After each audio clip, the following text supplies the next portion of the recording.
Hi, everyone. Welcome back to our Friday Night Live. And we are so honored today to have Sarah Lawrence back.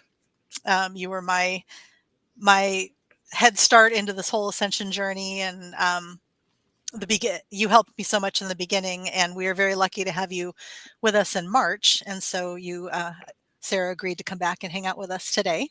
And of course, we have our lovely my co-host here, Shannon.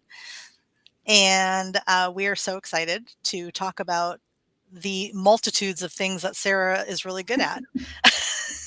So, Sarah, if you'd like to share a little bit about yourself with our group here, please take it away. Happy to. Hi, everyone. Thanks, Kimberly and Shannon, for hosting me. I'm honored to be here too. And what do I do? Well, it could be a multitude.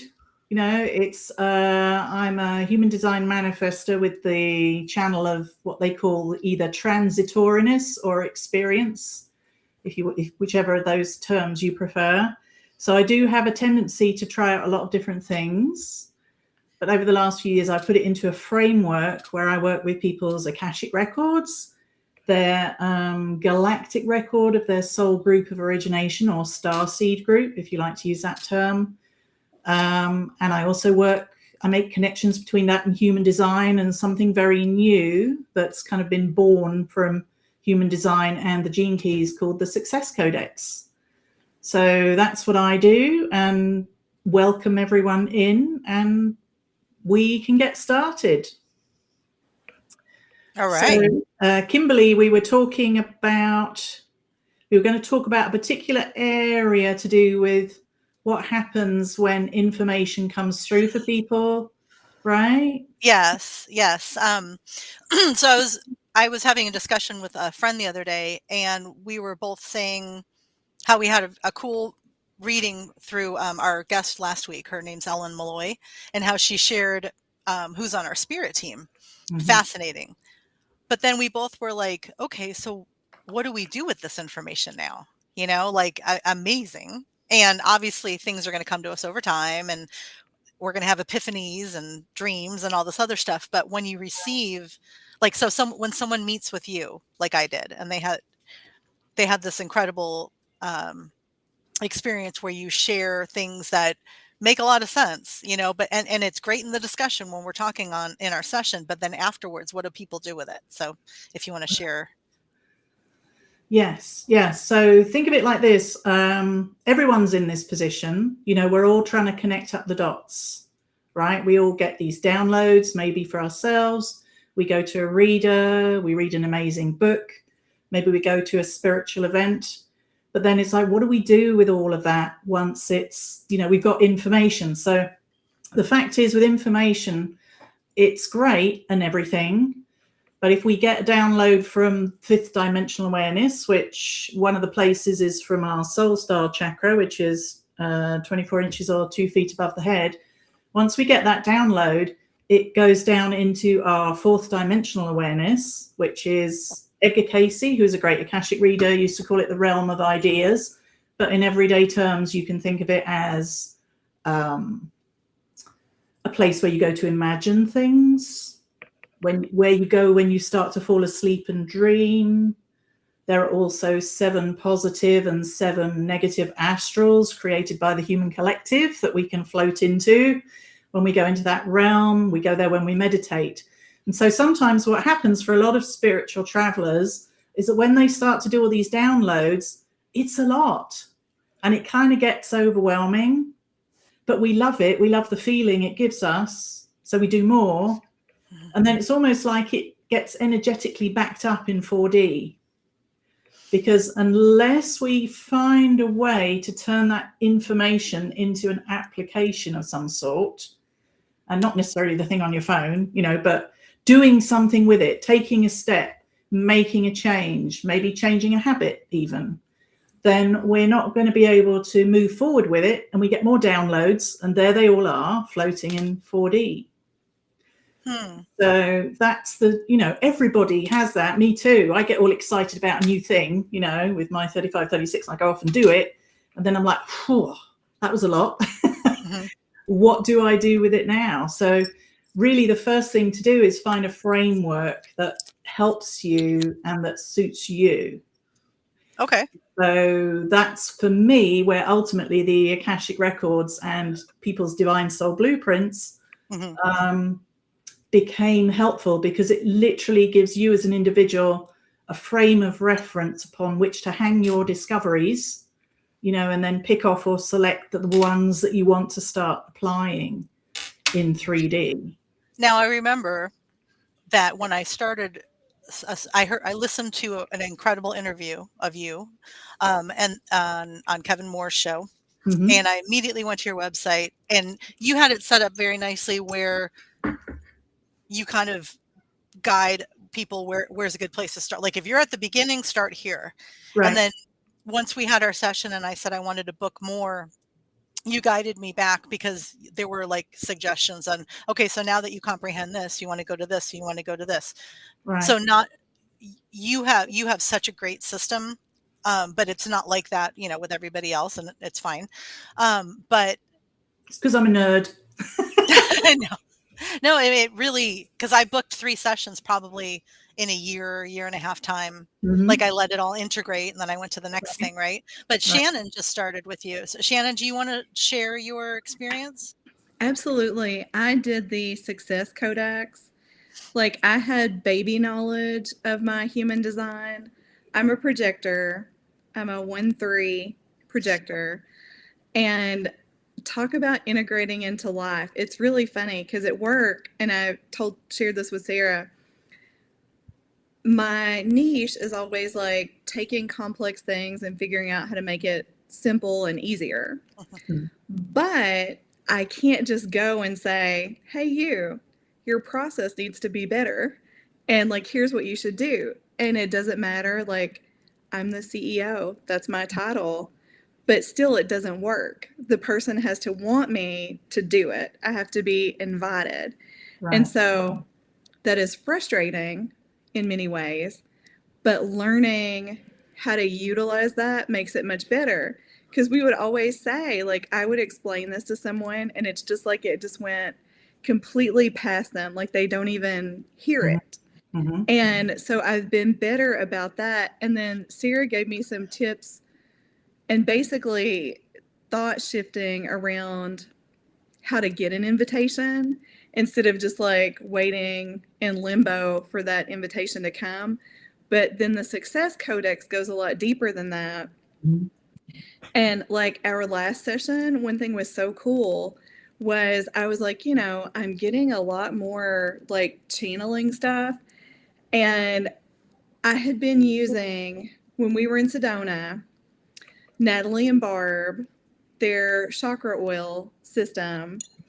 Mhm. And I got the heart one because my heart was like so far outside of my body because I was so focused on my dear sweet husband because their dog had just passed. Mm-hmm. And I was like, this will help bring my heart back. But then when I was leaving, I picked up the throat. And Natalie said to me, your throat's fine. Like, it's totally in line. Like, why did you get your throat? And I'm like, well, I don't have a thyroid. And I've always had a lot of throat issues, like no tonsils, had to have my thyroid removed. And Natalie pulled up this little thing and she goes, yeah, there is a little spike in your throat. And I'm like, I feel like this will be helpful. So I bought it, but I was telling Sarah I would put it on the front and then I would put it on the back. And Sarah was like, Drink it. that's your channeling chakra. So if she drinks it, she'll shrink. That's no good. yeah. So I was unknowingly like Oh. anointing my channeling chakra, and I think it was very much helping. And I looked at what was in it, and it was, frankincense. Mm-hmm. Frankincense. There was a little bit of myrrh and some other pieces. And then she puts in a crystal and copper, and I'll send you all the ingredients. Mhm. But yeah, I was like, yeah, I've been putting this oil back there, and I was doing it for more of, when we think of our chakras, we usually think of like our outward facing front, and then the back is how you receive. Right. And I think all of us, especially, I'm just going to say, especially women, we are very good at giving. We are really shitty at receiving. So I have been very conscious about putting oil on my back, like behind my heart, the green for your heart. And I was putting on the back for my throat, thinking, to have balance. And yeah, unknowingly, she's like, yeah, I think you've been like opening up your channeling chakra. And I was like, oh, this makes a lot of sense. Yeah. Yeah. So with the so when you two were in discussion about the codex in your session, when Sarah was explaining things to you, were you immediately connecting the dots, and then did you discuss how to use it in Yes. Okay. She's very good about real life examples on how to use it. Mm-hmm. And I think that's very important because, like, at first I'm like, well, I'm a projector. It means I get tired easily. Well, that checks. But, like, how do you, sustain yourself? What do you need to do? How do you live in areas of your life for your type? And Sarah is brilliant with that. Mm-hmm. Highly, highly recommend her. And when we use terms like no surprise, I'm a manifesting generator. when we use terms like that, that's just like surface. Yeah. Because there's so much to it and it's very personalized, right? Right. Okay. Right. Yes. So with the Success Codex, just in case anyone came in on like the edge of that conversation, because I've seen some more people coming in, it's one of the things that I work with. It's a chart that was inspired by, there's a lady called Ankara Rose who originated it, and it was inspired by human design and the gene keys. But what it is, it's your 10 personality gates in human design, if anyone's a human design nerd here, plus 3 astrological gates.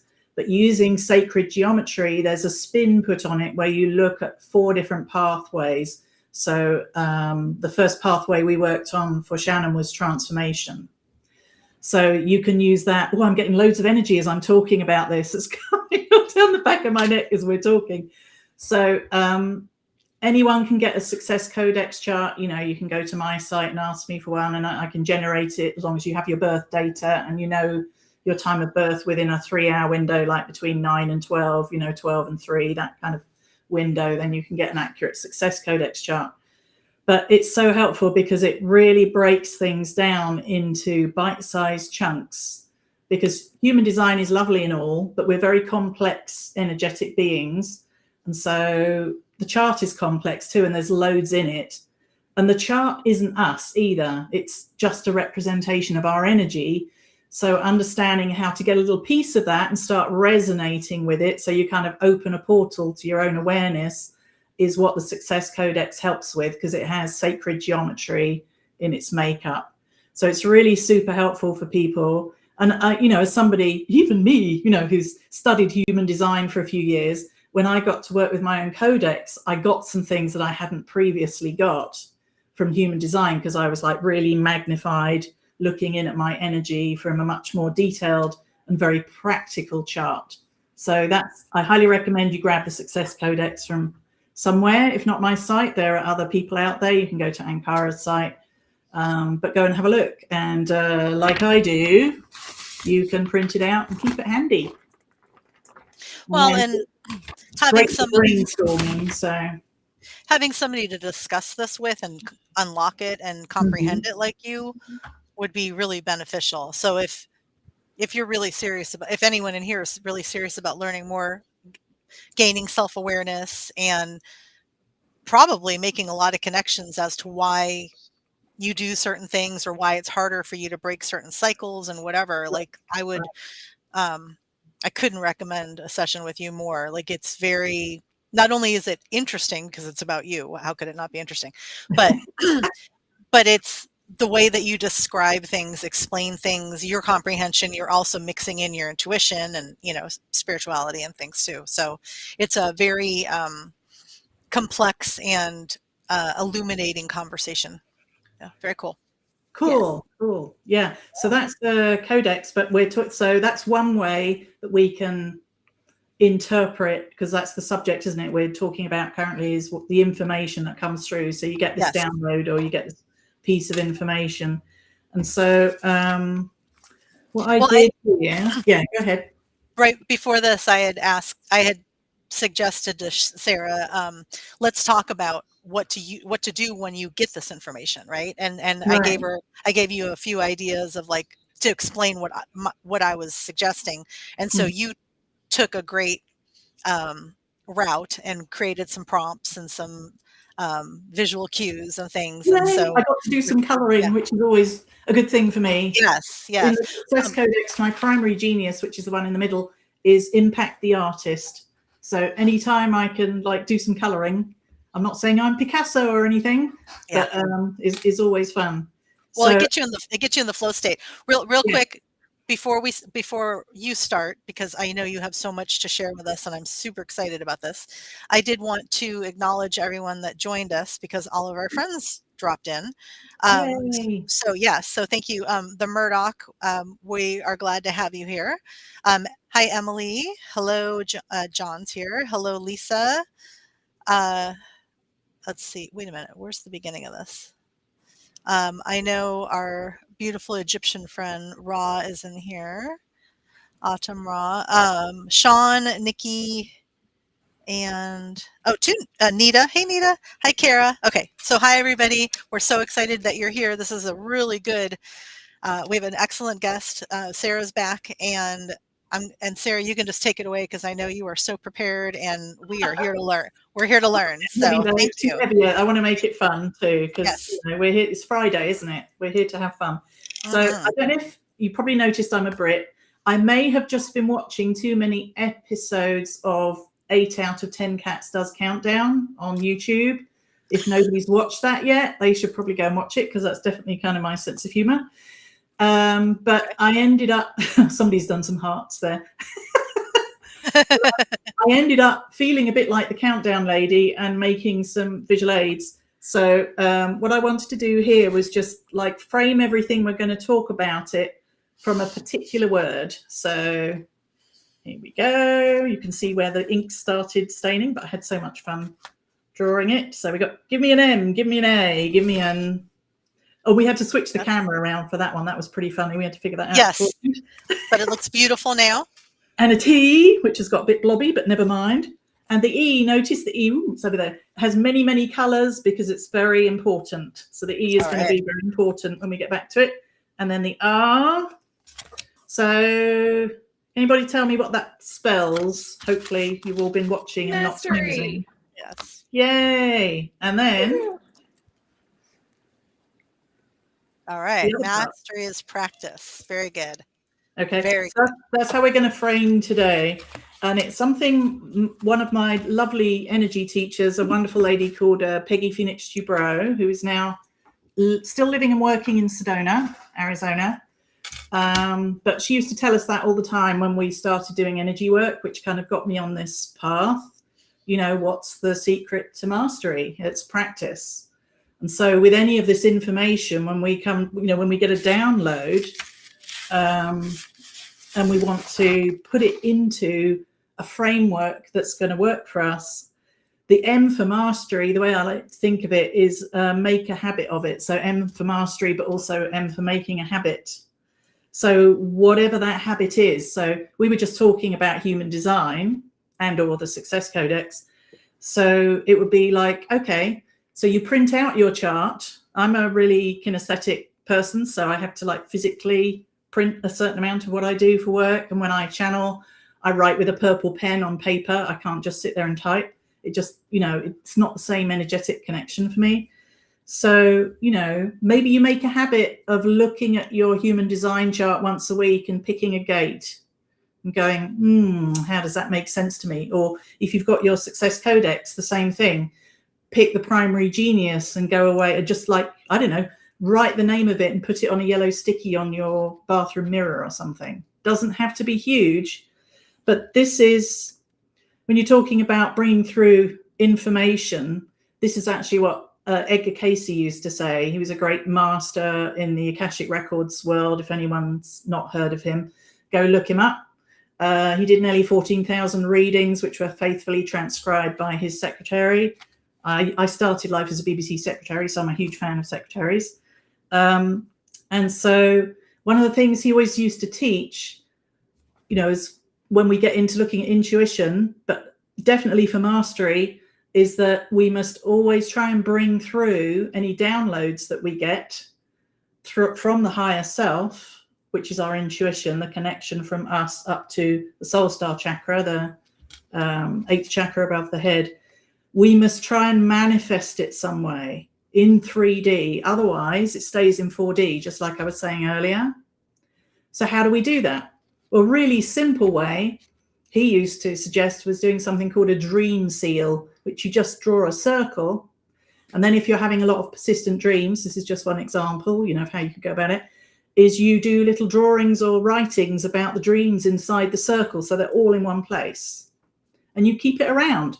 And that's literally how you've made that connection between, the 4D realm and the 5D realm into the 3D physical. Very simple, but it's bringing it into conscious awareness.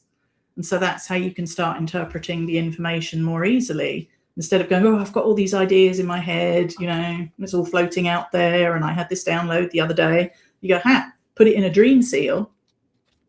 Like I said, you don't have to be Picasso, but you can just color it or do whatever you want with it. And it starts to make that, it builds the intuitive muscle. It's like a pathway. The more you do it, you don't run a marathon in a day. You have to take at least 6 months training, right? And so it's the same with this kind of work. You start building that pathway. So that's what I would say about the M for mastery. When we get to the A, the second letter in mastery, I would say it's about, this is the one people sometimes stick on or have trouble with, because it's about taking some kind of action. We'll go, ooh, that involves feelings. That involves changing things, modifying things. What are you going to do next with the information you've received?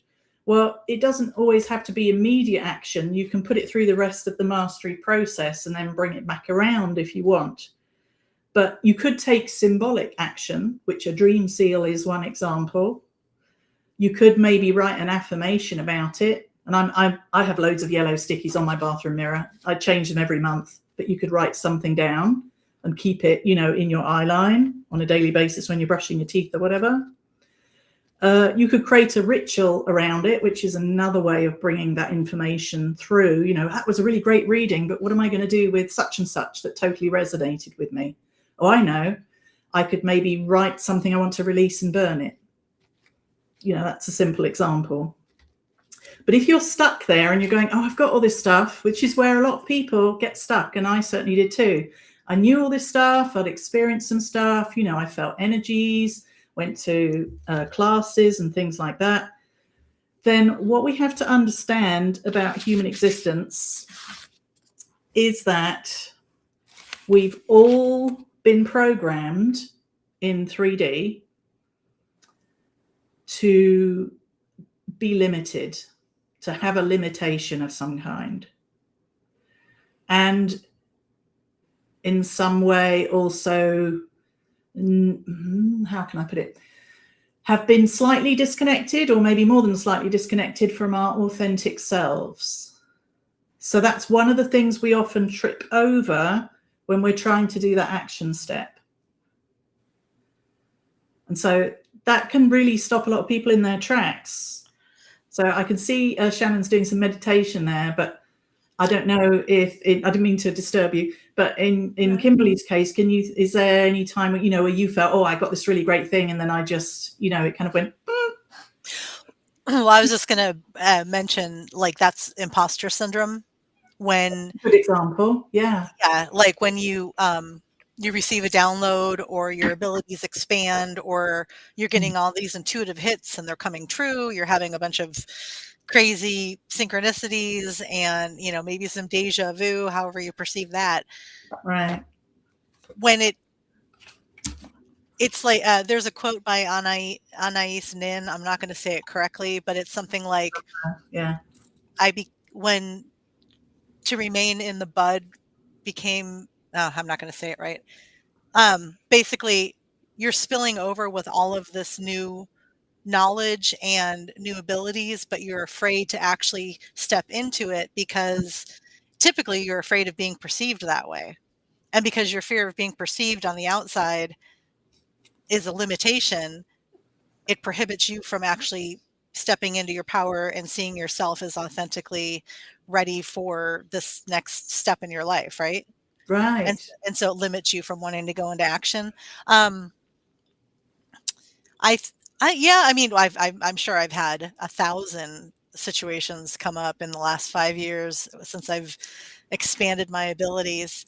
Um, for me, like I can't think of one specifically, but I know that for me, physical proof has been the activator for everything. So I received the gift of light language, but I was like, what do I do with this? Like it's Right. really cool, super cool, but like why, obviously the only reason I feel you would receive an ability is to share it, but how do I share it? What do I do with this? Right. And I was on a live with my friend Sage, and I was just doing light language while she was intuitively answering questions.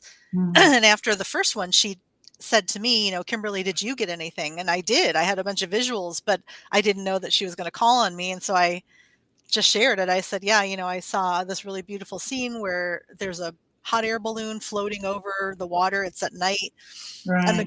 the girl immediately wrote in there, oh my gosh, I was in a hot air balloon yesterday. And as soon as I heard that, I was like, we're here. Why would I ever hold back after that? Like, it was so Right. crystal clear, you know? And I think so. I believe like literally stepping into action and just trying it out without Mm-hmm. fear is what, and when you're right, like it'll build up to where you can actually start becoming this newer version of yourself, which is really just remembering who you are, right? Right. Yeah. Right. But we came through the veil of forgetting. We're in the Maya, not MIRE, but MAIA. The everything that's been created by the collective, and a lot of that is related to limitation because certainly in the last 5,000 years or so we've lived in a power over society. So if anyone else, a great way to think about this is, how do I let limitations limit me? And maybe I can get around them if I start making lists of some of the ways I feel limited, because often they're subconscious, but they can start Yeah. dropping in when we get clearings and, we start working on ourselves. We go, hang on a minute, I don't see myself as that kind of a person, when in fact I am. I can do this. And I think one of the hardest programming thing that's pushed is fear of succeeding. Yeah. So if we are told stay where you are, do well, but don't go through ego and whatever, and I think there's so many misunderstandings about pursuing what brings you joy and happiness. Right. And you can absolutely serve and completely focus on yourself, because you bloom and grow way more when you focus on yourself anyway. And it's not selfish, and it's not driven by ego to work on a betterment, because the outcome means you're just going to be a better person for everyone else around you. And True. that's the success you're going to get. It's not the, I don't know. Do you often hear do clients often tell you, I have these abilities, but I'm afraid to use them, or I don't want them. I want them to go away. Or do you ever have clients say The that? most interesting thing I get is people are it's not that they don't think they have the abilities. Maybe some of them do, but the most comments I get is, am I doing it wrong? Mm. Especially with spirit guide connection. Oh, I must be doing this wrong. I didn't do that, and this didn't happen, and getting on the expectations train, and that's all part of limitation programming, really. So back to mastery. See how it keeps us nice and anchored in a framework? That's a beautiful contribution. Thank you. And Shannon was actually doing the next thing, which is don't work crap at this, aren't I? Yes, there it is. For mastery, the S in mastery is, if we're stuck and we can't take that action at this moment in time for whatever reason, then we need to change our state of mind in some way. And that's often what we're not even fully conscious of, because we're just in it. It's like, people start to have the flu. They go, oh yeah, now I look back on last week, I did have a bit of a sore throat and I had this. And then they realized they were in it already, but they just didn't know.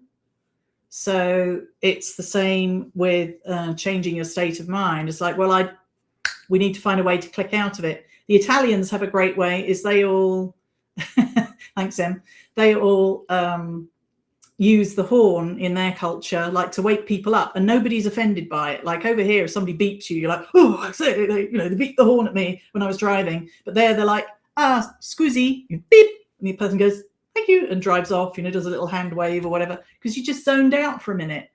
And so, we're in this collective energy field and we can get zoned out. And sometimes that's part of the being stuck. So that's why I set state of mind as the S in mastery. So what I thought, like for each time, because we're going through some different subjects today, that currently we're talking about downloading information, then we're maybe going to dip into human design a bit, then how to communicate with guides. And if we get through all this, we'll say trust their intuition, expand their abilities, and then onto the starseed galactic blueprinty stuff. But we can each do that through the steps of mastery. That's the big idea today, and it sort of channeled itself this afternoon. Okay, so with state of mind, I thought it would be fun as a collective, since we are all here as a collective on this call, and for anyone watching later, for us to do a little state of mind change exercise. So if you're not quite sure, anyone watching or listening, what a state of mind change is, just think of it like this. So, we're in the house, wandering around the house, maybe feeling peckish, looking in the fridge or whatever it is. And then we go out and we drive our car. And that's a different state of mind to being in the house, isn't it? We expand our awareness, we move pedals, turn a wheel, timing, all of that stuff, which we don't need to switch on when we're in the house necessarily, depending, on what we're doing. So when it comes to all of this stuff, the downloads, the intuition and all that jazz, then changing our state of mind and anchoring it in some way is very, very helpful. So whenever I work with a client, I have a protocol that I stick to every time, because again, I'm a nerd and, maybe I'm a little bit OCD, I don't know, but I do the same process every time because I know then I'm connected to the field. Once I've done that process and I've set a frame of reference in my mental energy body for how I'm going to look at the information. And then for me, because, and we'll get onto that in human design, I'm emotional authority. I know I'm going to use my solar plexus to feel into people's emotions more than any other part of my body. So that's like a little 3-step process I happen to use because that's the way I read. Okay. But for all of us, we can change state of mind very, very quickly and easily. So right now, and we're just going to do a mental exercise, and we'll do some other things later, but this is, imagine all of us doing this together. I want you to imagine for me what your front door looks like from the outside. Now, if you're one of those very rare people who doesn't have a visual, you can just go for feeling, like, what does the handle feel like? How do you push it open? What sort of pressure do you need to use? Because some people do have that issue, like a brain issue where they can't visualize. So if there happens to be one person do it. So just imagine, sense, feel into your front door.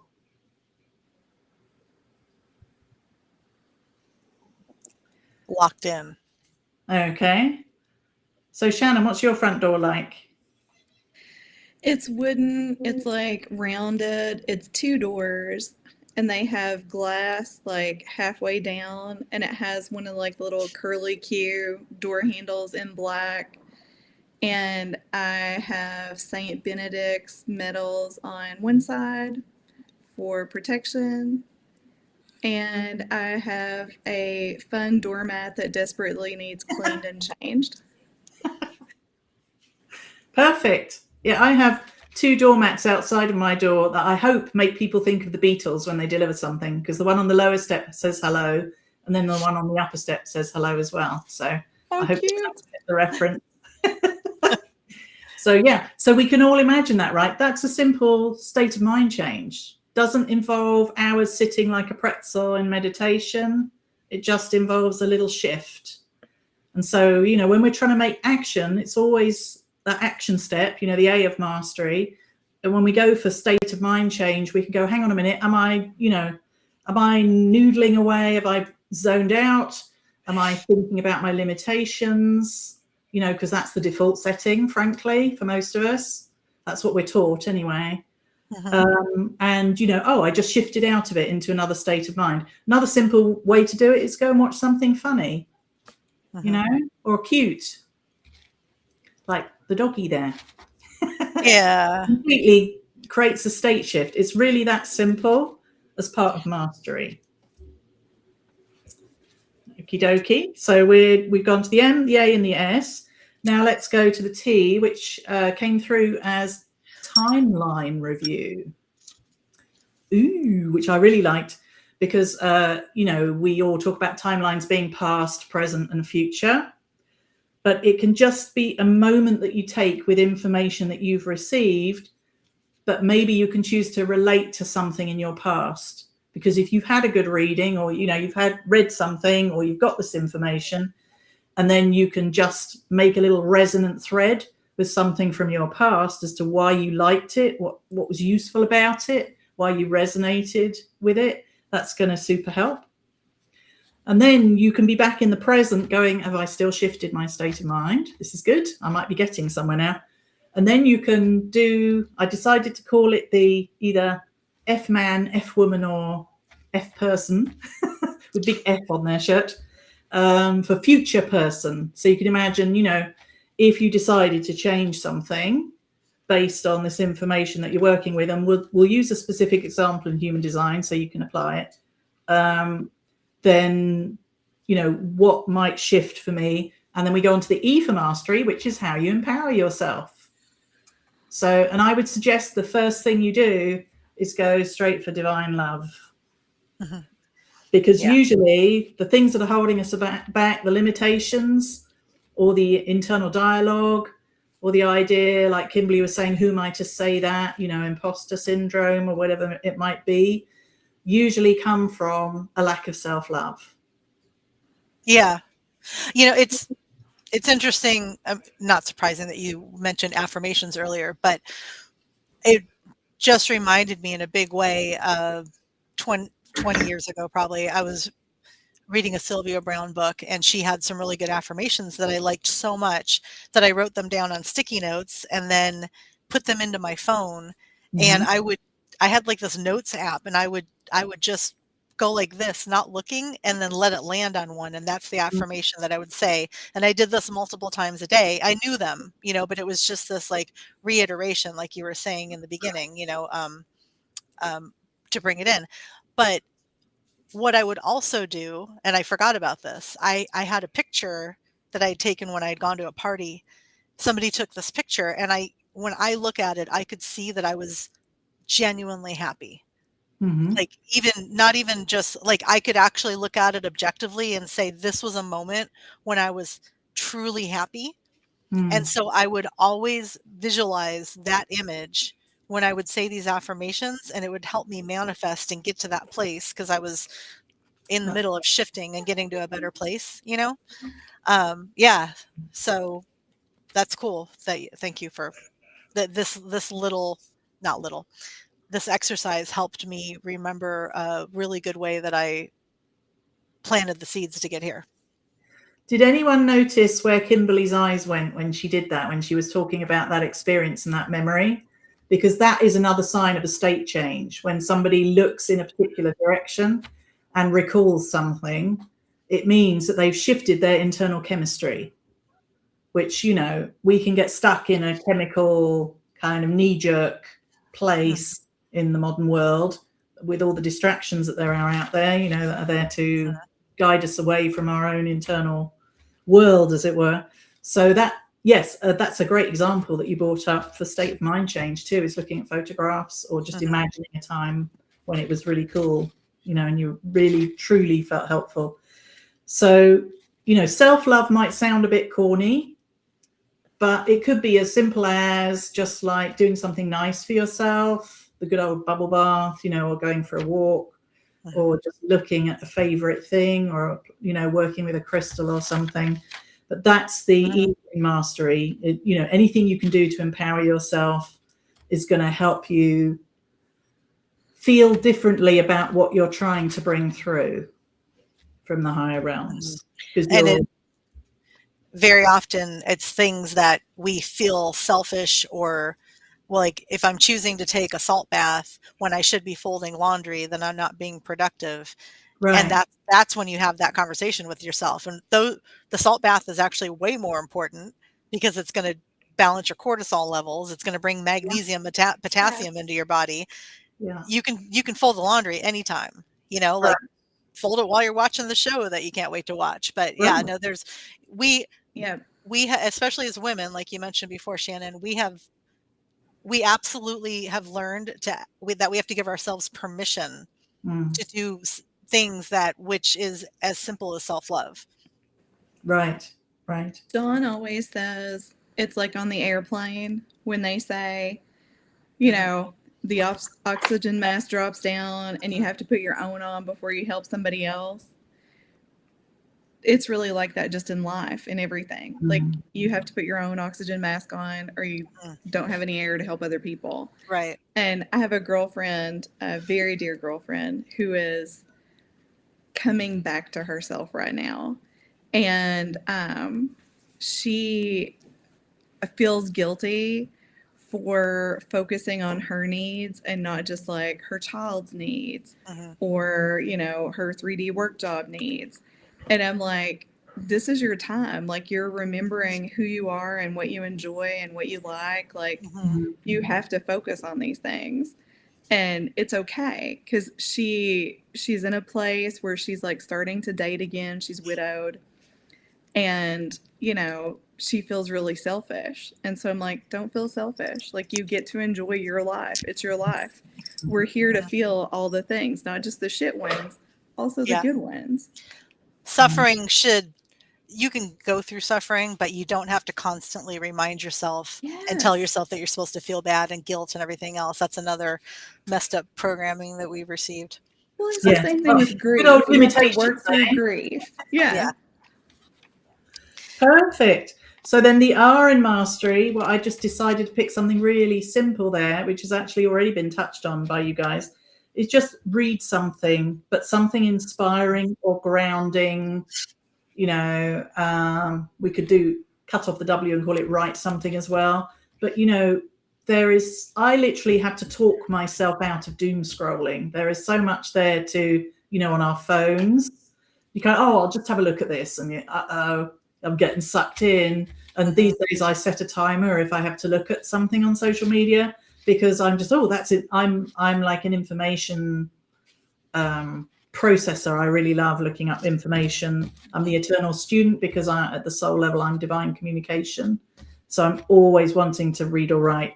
But the thing I'm finding that people might be missing, and it is starting to filter through into certain societies, is that all this scrolling is affecting our neuroplasticity, in the brain. Yeah. And I'm really anti that because let's just imagine a few generations ahead what it might do to kids who've done nothing but scroll. Yeah. It's really not good. So we need to start in our own mastery doing that for ourselves. Because my kids went to a Montessori school here in Wichita, and one of the teachers there, she said the year the phones came out, she noticed a difference in the math class straight away. The kids were more sleepy, they weren't as attentive, and they weren't as capable. So, that I think I can't remember which European country it is, but they've actually banned all phones in schools in one European country already. And I just think it has to happen. And we have to make, phones, apps, all that wonderful, but they have their place, and they don't have their place in growing people's brains. They really don't. Well, because it starts to screw up where we get our dopamine hits. Yes. Yeah. Like if you initially would get a dopamine hit from watching cute cats and dogs and things, and then you start getting your dopamine hit from watching two people argue and the one you want to win wins, that's not where you should be getting your dopamine hit. Right. Yes. Right. Yeah. So I agree with you. Yeah. Because we can talk about it another time. But yeah, I'm really careful. Subject, isn't it? Yeah. I'm very mindful with what my son watches. Yeah. It's important. It's important. And, last night, or was it last night? Or the night before? Can't remember now. But I went to see Discovery Day. Oh, Disclosure Day. I keep calling it. Oh, yeah. What'd you think? I really enjoyed it. But what happened was I rarely go to the movies these days. So I went, and all the previews beforehand were like death culture horror movies. And I literally sat there like this because I couldn't bear to watch. It's like there's so much of that people don't even know they're addicted to, that's giving them that dopamine hit. And it's not natural. It's just not natural. It's not good for us. Anyway, that's the reason why I say for reading. A physical book is best. Kindle is okay, but anything you can do where you're processing everything, because we process somatically through the whole of the body to help develop our minds and everything else. And that we're actually made that way, and we're ignoring possibilities for growth by using technology the way we're currently using it. Well, go ahead. Sorry, Shannon, go ahead. No, I was just going to say, we have felt like, as a family group, very called to purchase paper books, like hard copy books of things, because there's so much on the internet that is just complete fabricated junk. And the more AI pops up, like different results, and the more that is like incorporated. By the way, you can go to DuckDuckGo and get a browser that doesn't do AI. Yeah, I like that. A little helpful. Yeah. And so, I was like, we really need to keep certain things. And when my grandmother passed, the only thing I wanted was, she had a big ass dictionary she used for crosswords. And like, I love that dictionary. And that's like, to me, that's so synonymous with her. And she taught me how to read. She loved to read. So we have that. And then I have a brother who has like a set of Encyclopedia Britannica, like they're old. And so we have felt very called to maintain like text. And, my friend Rebecca, we've been working with some other stuff. And so she got like a book of Egyptian hieroglyphs and different things like that. So, I mean, we have personally felt very much like we need to stockpile almost like some reference texts, because there's so much out there that's just not true anymore. Right. Yeah. Well, and to use what we're taking a break from, but to use a term that everyone's familiar with now because of social media, algorithm. Create your own algorithm. Yes. Yep. I'm real good at that. Like, don't watch the news. Yeah. You're not going to miss anything important if you don't watch the news, because if there was something that was going to physically affect you, your neighbors, your family, somebody would call you. So you'd feel it in the field these days. People sometimes go, something's going on, right? Yes. I better look it up. Yeah. So we've been in existence for millions of years. We can do it without the news. And then just, don't focus on, only put out the message that I only want information, friends, updates, whatever it is. I only want things that serve me and serve my highest version of myself and bring me joy and happiness. And you will very quickly start scrolling past or deleting or refusing anything just because it comes into your field. Like, be joyful and happy when you get rid of it, because it's a test that you just passed, right? Right. Okay. Right. My field is recipes and dogs. And ancient archaeology. Ancient archaeology. Yeah. Shannon and I interesting things. Yeah. We're Kimberly and I are hooked. My field is sci-fi books largely. I think I read loads of them when I was a kid, and I still go back to them. Yeah. And spiritual books. So that's awesome. I've got a couple of big bookshelves in my house. Yeah. So what does the why mean? The why. It's you. It's about you deciding how you're going to take a next step. You can go back around to making a habit and going through action and the whole cycle again, or you could find a way to personalize and practice what you've learned from the mastery process. But it really is all about you and your authority. It's because always the answer. You are always the answer to every question you have, right? right, Yeah. right. Because everyone else is just reflecting back what you need. We're all, like mirrors in the field from that perspective. So, we can go to a reader and ask them, but even this is from my energy teacher, Peggy Phoenix Dubrow. She used to say that no matter what anyone else knows about your energy or can read about you, it still comes back to what you know about yourself.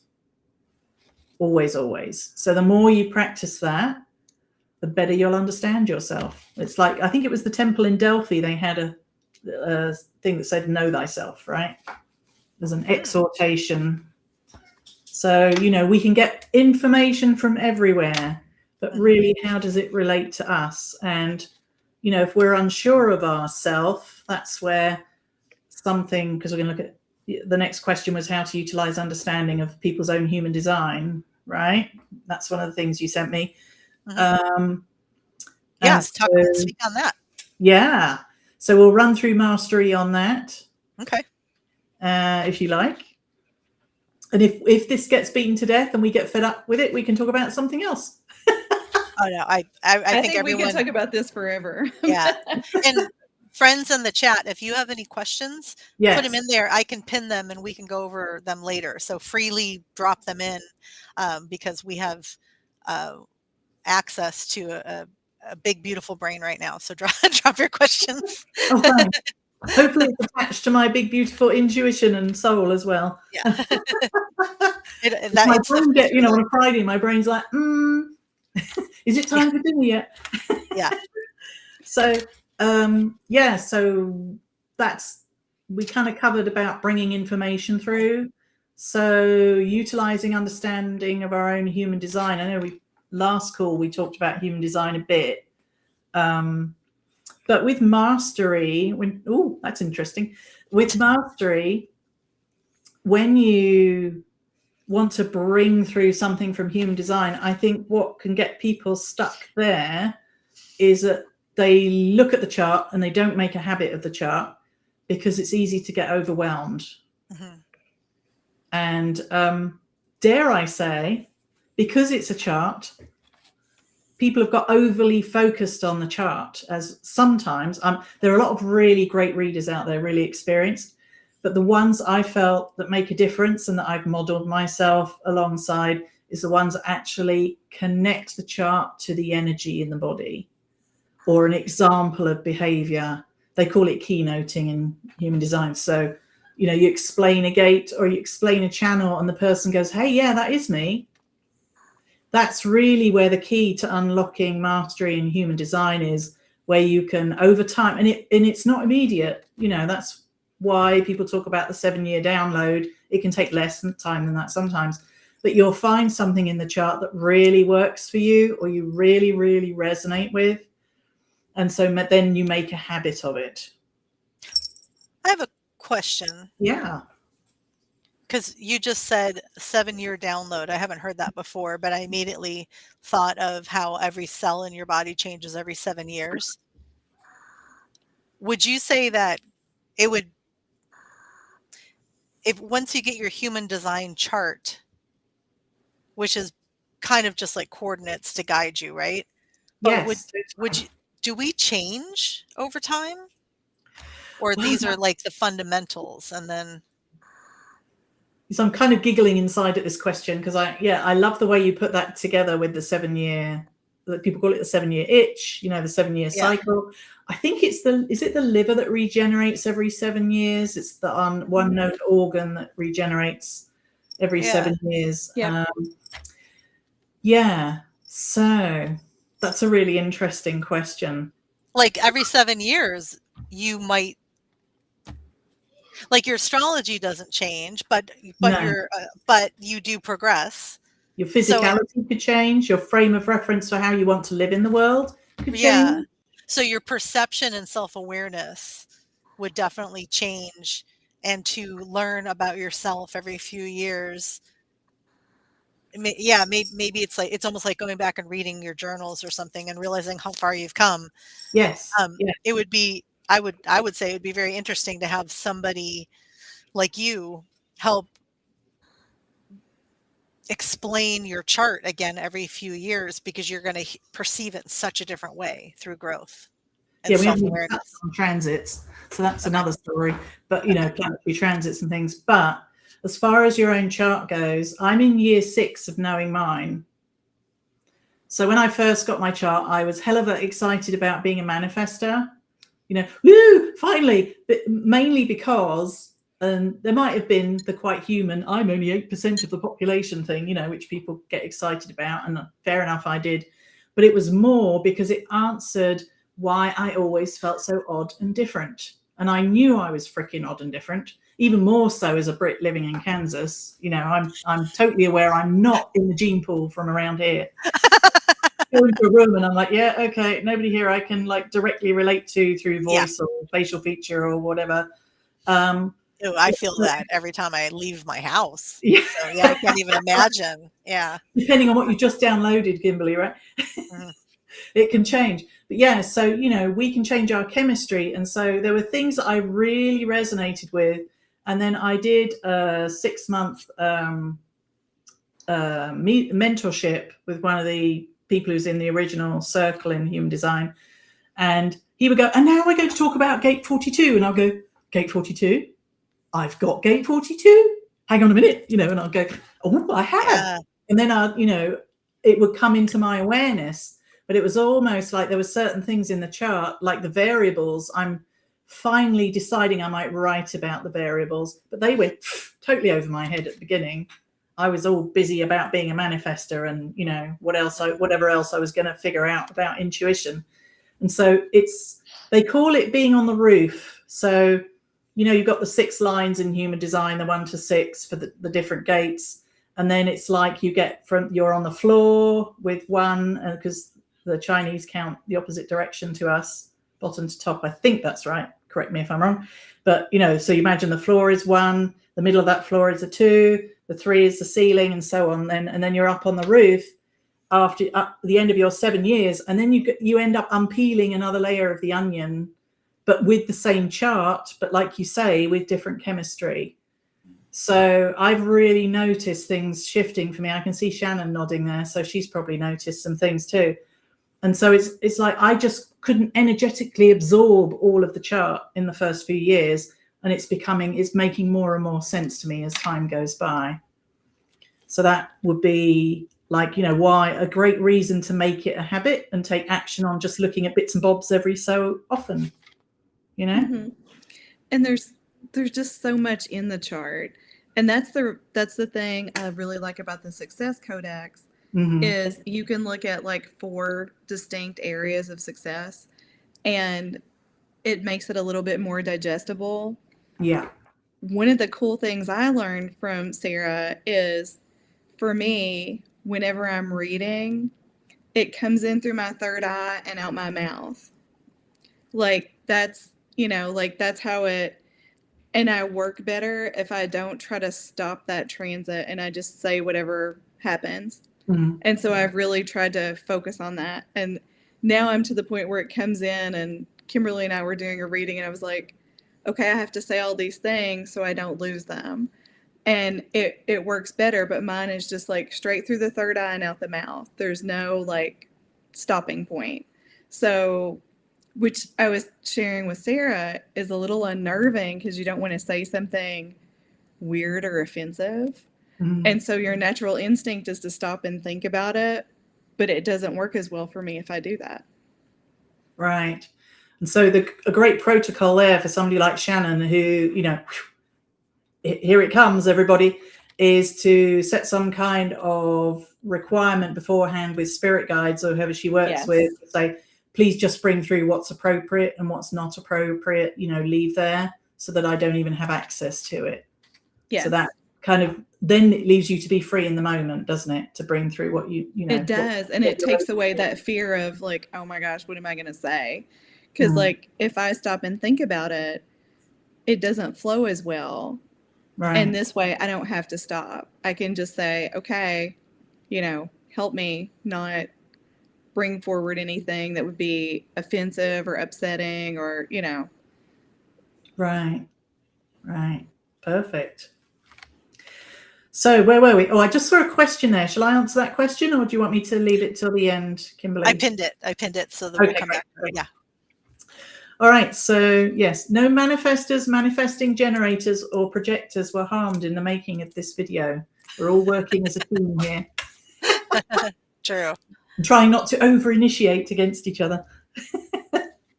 So, so making a habit of looking at your chart. Now, as far as the action is concerned with mastery in human design, other than really getting to grips with your type, there's loads of stuff on the internet now.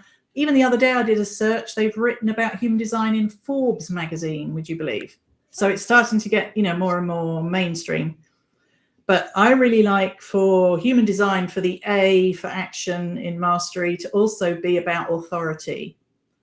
Because I think human design authority is one of the easiest places to start experimenting with your design and utilizing your understanding of it. Because our authority is how we ultimately decide we want to do something or not, or how we make a choice. And it definitely has a bearing once we're deprogramming ourselves from everything happening in the head, right? Which is what we're told, neck up, be logical, frontal left lobe is where we make decisions, right? It's not. We're somatic beings. It's the whole body, and we all have specific authorities. There's 6 different ones in human design. So the more you can get friendly with your authority, the better actions you can take, and the clearer actions you can take. So there are 6 different authorities, but mine's the emotional authority. And I've really worked hard the last couple of years. Here's a simple change I made, a simple action, because I'm a kindly soul. I'm my life purpose or right angle cross is that of Eden, because I want to bring through the lovely light of Eden, how we can just all have joy and love on planet Earth. That didn't work too well for a lot of my life. I'm learning about it now. But going back to the fact that I am somebody who I'm a 4/6 person, so I like to set an example in some cases, or just share and care and open my heart. When it comes to my authority, what that meant was I would sometimes agree to things in too much of a hurry because I wanted to be nice to somebody or help somebody. And people pleasing. I took it that far too. And so what I ended up figuring out was that I needed some words to protect that energy flow so that I didn't just do it, because I also have the channel of openness. So I've got that going on for me as well as transitoriness. What fun. So I taught myself to say, I'm not entirely sure about that. I'm not comfortable making a decision right now. I'm going to get back to you on that one. And for some people, that's easy to do. For somebody with my design and my upbringing, and everything else, not so easy to do to start with. Mm-hmm. So that was my kind of first effort at boundary setting from that point of view. And I had to put up with, because I'm highly sensitive, people's faces, oh, and I could tell they didn't like it necessarily. But what I knew was, over time, I was able to see that I made better decisions when I put that pause in place. And that's the whole point, So anything you can do with gaining mastery with your human design authority, I would say that's key. I run everything through. If it's not 100% yes, it's a no. Mm-hmm. And then I pause and I'm like, okay, we'll table that. But yeah, I think everyone in my life has learned that it's probably going to be a no. And so I've noticed that a lot of my long-term friend relationships try to sell me on things now. That's funny. Interesting. Yeah. I'm like, let's see. Well, I had and I'm sure this is where you're coming from with this. I had a long discussion with my friend today about, if you spend time with someone, okay, if you look forward to seeing them, pay attention to that. When you're done spending time with them, if you leave happy and rejuvenated or like glad that you did it, there's your other indicator. But if you are resenting having to show up for something and then you leave tired, Yeah. that was a bad choice, you know? And so pay attention to those patterns, and then it's way easier to set those boundaries, right? So you're right. I mean, the body's the vessel at the end of the day. Hmm. So are you sacral authority then, Kimberly? I can't remember because it's been a while since I looked at your chart. So Yeah, I don't know. because you'll be, if so, that's the yes or no. Basically, the keynote for sacral is follow your gut. Mm. Well, I used to be a major people pleaser, and I was like a desperate need for approval, to where I can't believe that was even me, you know. And so I think a lot of it was self-awareness too. But see, everyone, this is why you need to have your chart done and explained through by someone, because if I, instead of doing the research on my own, if I had actually, which I'm planning to, book a session with you and have you go through this with me, we're learning it together. You're explaining it to me. I'm reading it. I'm hearing it. Like, everything that needs to happen is going to happen for me to understand it. And then and now to go back to the part that we're focused on right now, when you're authority, Yeah. I kept hearing that as almost like seeing it through the lens of your authority. So whereas you were looking at a situation before, just in general, the way you always have, now it's like you've been given a gift of, now look through your emotional authority. Now look through perceive this through a different lens that you just discovered that you have in your makeup, kind of, right? Exactly. Okay. Exactly. And so you know, I know you're a manifesting generator. I can't remember if you're pure or emotional, but you will always go for the sacral as well, which is where the yes or no aspect comes from. Because that's What's brutally honest and very direct and kind of like a robot? yes or no. That's usually is sacral, Okay. and you know, and if it's maybe, Aquarius. that's why you table it, because you can't do yes on anything other than yes or no. And you also went which usually, you know, and people go, oh yeah, or that's kind of more that authority. And so Shannon, remind me, can you remember what your authority is? Because I can't. I think I'm splenic. Yeah. So the keynoting for splenic authorities, if anyone resonates with this in the group today or later on when they watch, is instant decisions.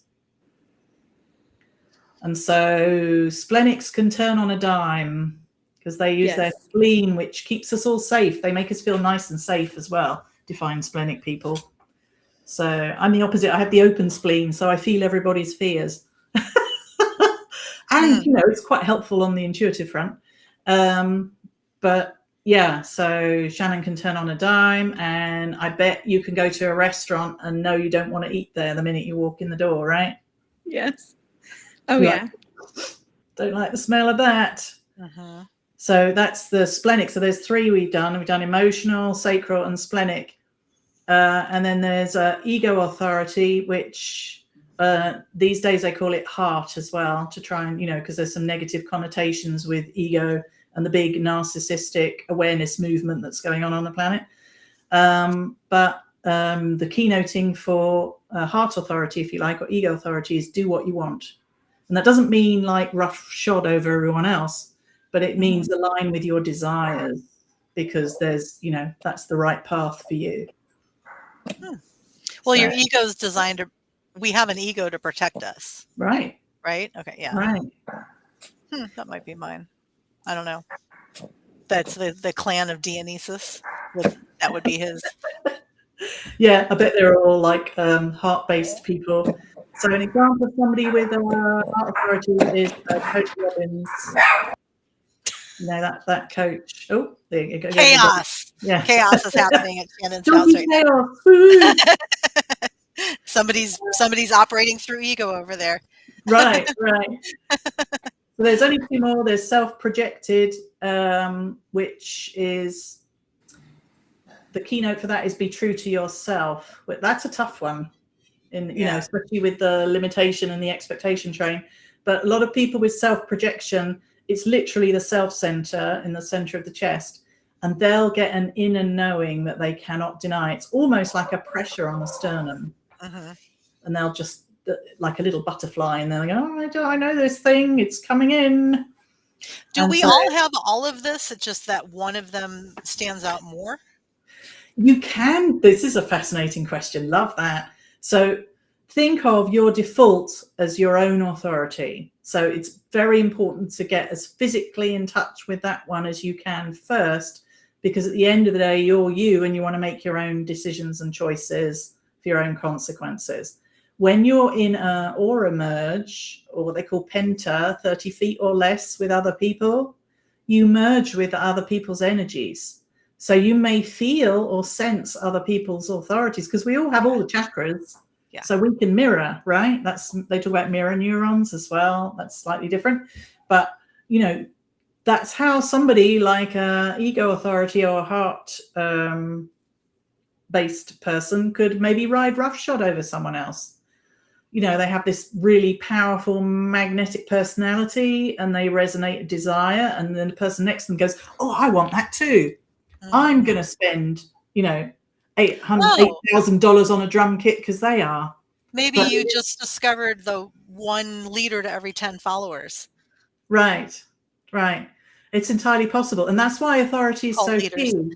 Because if you can just get to grips with your own physicality and your sensory awareness of what it means for you to have a good, you know, to know what a good decision is for you, the individual, then you can stay grounded in that. Then you won't lose yourself when you're in the crowd. Or you can just stay away from people. That's what I usually do. Or you can hide. I just keep my distance. Sorry. Yeah, I understand. And then the last one is what they call outer authority or no inner authority, because no inner authority is for projectors. Outer authority is for reflectors, who are the very small percentage, 1%. My sister's a reflector. Oh, okay. Yeah, I've got a best friend from school who's a reflector too.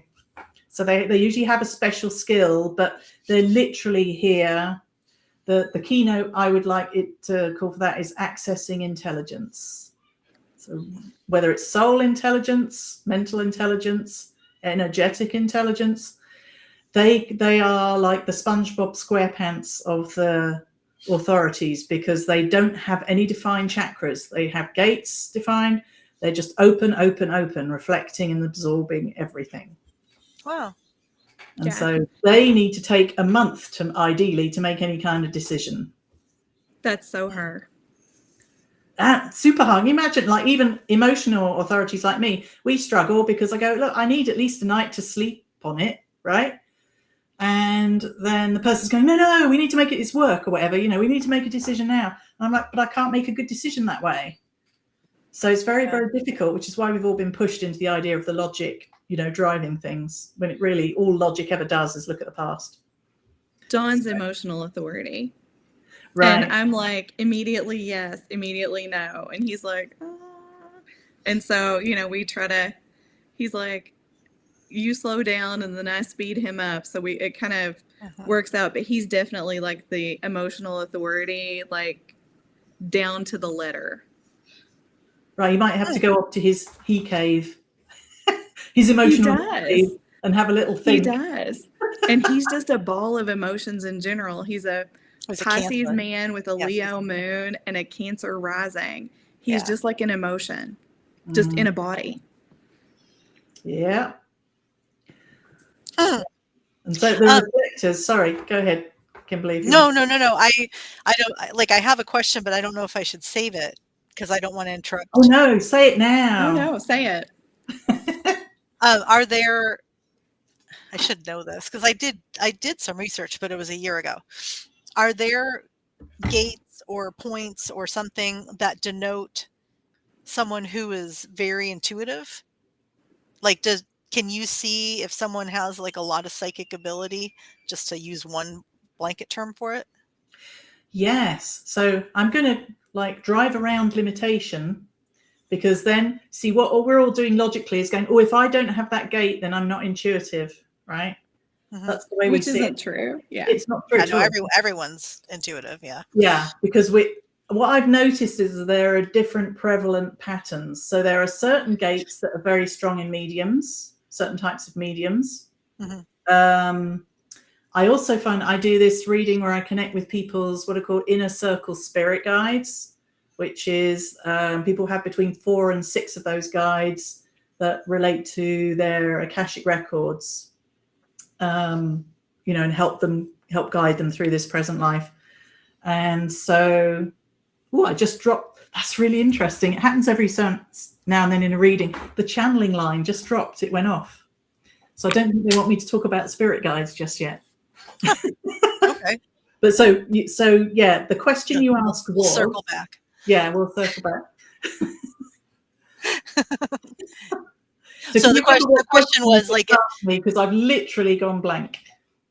Oh, that's okay. So like when you do someone's chart, are there things that are going to show up and you're going to say, wow, you are very clairvoyant? Like, are you aware of your abilities? Are you, do you utilize your intuition? Yeah, I would kind of see where they are with their own self-awareness, because sometimes that can freak people out, to be honest. If you say that to them, they're like, well, what do I do? It's like they feel a pressure, to do, because some people can be extremely clairvoyant or extremely perceptive in some way, and they don't ever really want to do anything with it. They just want to have it as an awareness. So I try and touch on it gently, but let me put it this way. I'm sorry, I'm trying to make myself clear. Is that there are certain patterns. Yeah, they're okay with me saying this at this point. Is there the spirit guide circle can show up in certain places in a human design chart, kind of like they connect themselves to a gate. So if somebody wants to access a specific guide, they can go to a specific chakra or a body location or a way of doing things related to that gate, which will connect them to that guide. So that's how it's being put across. Does that make sense? Mm-hmm. Yeah. Yeah. So yeah, I haven't noticed patterns with certain mediums so far. I've got a theory about it, but I haven't written about it yet. But I'm sure I will. Okie dokie. Yeah, no, that's interesting. Perfect. So we've done all the authorities in so A for authority and mastery. And so we talked about the state, or we didn't do the state change. We talked about the timeline, which is, the 7-year thing. We already covered the timeline, didn't we? So the state change, I would say with human design with authority is to get really, really clear about what your physical state is and get very, very present when you're trying to make a decision. And so that you can focus on the area of the body or the way that you do things based on your authority. Now, rather than do that when you're trying to buy a house, or a car, or put down a wad of money for something, and that's a lot of pressure to experiment with, right? Don't really want to be doing that. Go and do it next time you're in a place and you're choosing a coffee or, tea or something, where you go, okay, which, let's say I'm emotional authority. What does my solar plexus want? Kind of phrase it like that. You can't take a month to choose if you're, a reflector. So, but you can feel into the room and go, which drink would give me the feeling that I'm looking for today, the sensation that I'm looking for today, instead of just asking the general question, what do I want? Narrow it or point it so that you can go into something very specific for you. So Shannon would be she'd go in, no, not this coffee shop, back out again. This one's better, back down the street. And then she'd go, yeah, have that, please. Because that, in the moment, and then she'd be out the door. So something like that, will help with the state change in human design. So start with the body. Don't get all carried away with the chart. It gets overly explained by people, in my opinion. It's great to keep going back to. You never won't have it. Once you've got it, you've always got your chart forever, So you can keep looking at it, at least for this lifetime. But just go with the body. Go with what the body says about it and find something that resonates. I love when you find something that has endless information that you can research. Right. And the authority is a great example of that, isn't it? Mm-hmm. Because you could just keep applying it to situations. So yeah. I mentioned this last time when I was going to the airport and my stomach got butterflies when I thought about leaving at 3:30. So this was when I was with my son. So I left at 3:15 instead. When I got to the airport, the normal road where I would drop off my car was closed. So it took me an extra 15 minutes to go around the airport and drop off my car. And my authority had even told me that. It was like precognition through my solar plexus. that I really should be. So, you know, if you're an emotional authority, pay attention to the butterflies. They're there for a reason. Mm-hmm. Do you get full body chills when you make the right decision? I don't think so. I just feel very calm and clear.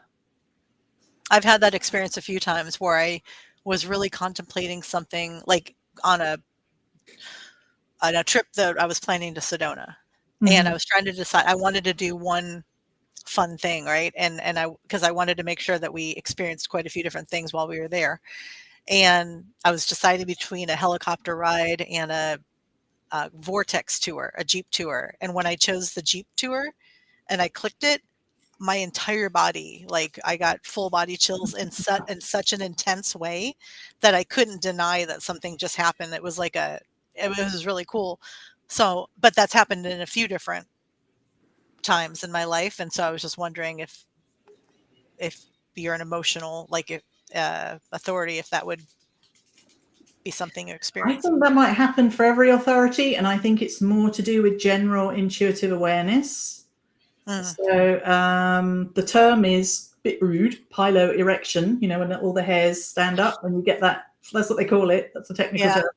But often it'll come from the back of the neck, like Shannon was talking about, the channeling chakra. You'll get this sudden, and you were in a certain environment, and then you were imagining yourself doing a certain thing. And so your intuition, you know, your whole body intuition gave you the go ahead, like everything stick up, right? And I knew that I made the right choice because of that. It was really cool. Yeah. And it really did end up being a beneficial thing for me to experience. So it's cool. Yeah. Just reading down the timeline. Huh. Yeah. And so body hair can have a lot to do with intuition, because American Indians or Native Americans, whichever is the preferred term, they did research with Native Americans who are going into the US military, and you know how people have to have their heads shaved, right? Well, they sent out scouts into the field, keeping their long hair and their plaits down their backs because they believe it has, abilities, and they don't know the reason why, but the scouts who kept their long hair were better scouts than the scouts who had it shaved off. And you know, the belief in that particular tribe was it was to do with the connection with the spine. So that's really interesting. Hair would lay down their spine, and you can kind of, as somebody who's sensitive, you can kind of sense how that might be. Well, and you would retain what it feels to be yourself and your authenticity. Yeah. Like if somebody shaves your hair off, you're going to feel like a different person, and now you're just being used for a job as opposed to being honored for who you are. Wow. Yeah. Oh. So that's why, you know, people in military organizations, people are all dressed the same, have their hair cut, you know, all of that, because then you align with a more collective energy than your personal authenticity, perhaps. That's some bullshit. Yeah. Yeah, that's how it works. Cults, like people dress the same in cults. Yeah. Yes. Well, that, and then they get mental implants, but that's a whole nother story. Yeah. And gangs, we had to explain to my son once. He goes, "Mom, these people, they all act the same and they all look the same." And John was like, "'Cause Patrick, that's a gang." And that's what, you know, like that's what they do. Because he was so baffled. He just had no concept of why all of these people from this one place all look the same, dress the same, and, you know, and because to him it just was so abnormal. Interesting. Yeah. And that from human design is the penta, you know, you're merging your energy. You might take on the stronger person's characteristics, follow their lead, take on their authority, all of that. So yeah, it's what we've done for centuries, thousands of years. Yeah, he doesn't group well. He was in a fraternity in college, but lived with another fraternity, not the one he belonged to. Okay. So that dynamic of that is just really lost on Patrick. That's interesting. Maybe he could be a Nihal starseed, which is like the indigo types. It's funny. I've always thought he was an indigo child. Yeah, that's the sense I'm getting. I haven't read for him or, looked at his blueprint, but it just came in through you. So because they tend to, and they'll also be quite royal as well. Like, I know what I like, and that's what I like. That's him. And he's a manifesting generator. Okay. Yeah. Yeah, so he's going to be able to manifest that quite verbally. Yes. So that's how the kind of two things work together, the star seed and that's one example. So yeah, so we looked at mastery through human design. As far as empowering yourself through human design, I would say just take something from any review you've done of your chart and find a way to love yourself through it. Because it's like, I just did a post, I think it was last week, finally on my site about generators, because a lot of people, they don't get the clique factor when they find out they're a generator or a manifesting generator. Go, oh, I'm in the 70%, I'm not like the minority. But it's important to empower yourself and love yourself through that and understand that generators are the most powerful group of people on the planet, genetically speaking, because what you respond to changes the world. And talk about time shifting. Mm-hmm. Generators and time shifting. Very important. Well, yeah, go ahead. I agree. But also, it's what you do with it. Yeah. So just because you find out you're a manifesting generator, you can maybe talk everybody into where you're going to go for dinner. That's like using it at a minute advantage. Or you can set some major manifestations and intentions and then follow through and actually make it happen and use it for what its full purpose, right? And so that goes back to how people are programmed and limitations and so a manifesting generator can have a lot of FOMO, like fear of missing out, because they think, oh, well, everybody else is doing all this stuff and I really want to do it. And the urge is there and the desire is there, but they don't actually pursue it. Right. And then I pursue it. Dude, I network the heck out of everything, but I love it. But I also am very future oriented too. So like I'm an Aquarius who always is forward thinking and doesn't waste any time thinking about the past. They're going to manifest the heck out of everything, whether it's good or bad, right?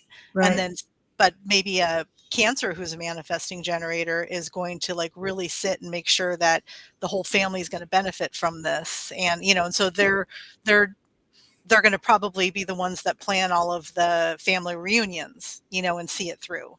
Whereas I'm going to sorry. Yeah, you're out there making the cake. Yeah. I'm helping this cake. I'm going to initiate that cake. Yeah. I think about that all the time when I'm delivering somebody's wedding cake, like the energy of like, I'm so grateful that I'm in a very creative and productive place where we all are positive, like kind people. But like, man, imagine ordering from like a really shitty, grumpy bakery and then that energy shows up at your wedding. It's funny. Anyway. Yes, that wouldn't be so much fun. But probably happens all the time. Yeah. Sorry, what letter? I had to go deal with my the authority in this house, which is my son. Fair enough. Yeah. Yes, I don't have any authorities present right now, so I can only empathize. And then so as far as reading about human design, there is so much, the R in mastery. There's so much about human design on the web these days. Mm-hmm. You can just do a quick Google and look something out about your type. And then use the AIs, though, because the AIs don't always get it correct. Yeah, I was going to ask you, is there a good site that you recommend, and you may even have it on your site, to do your initial chart, just for people who are like joined with us here that have maybe never looked up their human design? Yeah, I would go to, there's two I use. One's called Genetic Matrix, and it was originated by a British guy called John Rule, who is one of the people in Ra Uru who's in a circle in human design. That one's really good. I also recommend bodygraph.com, and you can look at your chart there. And I think I haven't looked recently because I have a pro account, so I don't do it that way on Genetic. I think with Genetic Matrix, you don't have to put any like email information in, but with Bodygraph you do. So it just depends, on which way you want to do it. But if anyone does want a free chart and report and their connection, making a little connect up to the Akashic Records, I do that as well. So you can always visit my site and ask for a chart. Plug. Yeah. Well, I encourage everybody. Like, there are only a handful of people that I'm like, go. Yeah, and there are plenty of great people out there, but like that I can recommend from personal experience. And Sarah's 100% one of them. Yay! Yeah. Thanks. Appreciate your kindness. Yeah. Well, you're going to be happy with it. Like, yeah, we can book sessions and have experiences, and it's all going to add to us learning about ourselves and the woo world, right? But if you truly want to get your money's worth, and I don't like putting a price on anything, I just feel like you get so much more with a session with you. Like, I have really good recall from the 3 sessions we did in probably 2020 and 2021. It's several years ago now, isn't it? Yeah. That's cool. I do have a question. Yeah. I made the joke about the real authority in this house, and it's not because I give my power away to my kid, but it's because my kid's on the spectrum, and so is Shannon's. Have you done charts for people on the spectrum? No, I haven't. So that would be really interesting to take a look sometime if you ever want to give me his data. Yeah. But there are one or two, some of the format channels often, which are the ones that connect, I think it's the root to the sacral, sometimes relate to people either with OCD or, ADHD. ADHD, things like that. But you can usually see some kind of pattern. If you've got the birth data of the parents and the grandparents, then you can usually see a line from where that comes in from. And then you go, oh yeah, grandpa was kind of blah, blah, blah, blah. So there's, it's really usually a strong genetic component. What made me think of it is one of the true gifts of autism, and everybody probably doesn't see it this way, but I sure do, is you always get an honest answer. Oh, there's no like, meh, no, like it's yes or no. And it's beautiful. It's so beautiful to have someone in your life that can just give you a yes or no answer. And I remember reading something when he was little, it was good advice. Like, don't ask your kids, what do you want for dinner? Offer them 2 choices. They're going to pick one. Right. Right. So I've utilized that skill with so many things in our relationship, because it makes it easier for him and it makes it easier for me.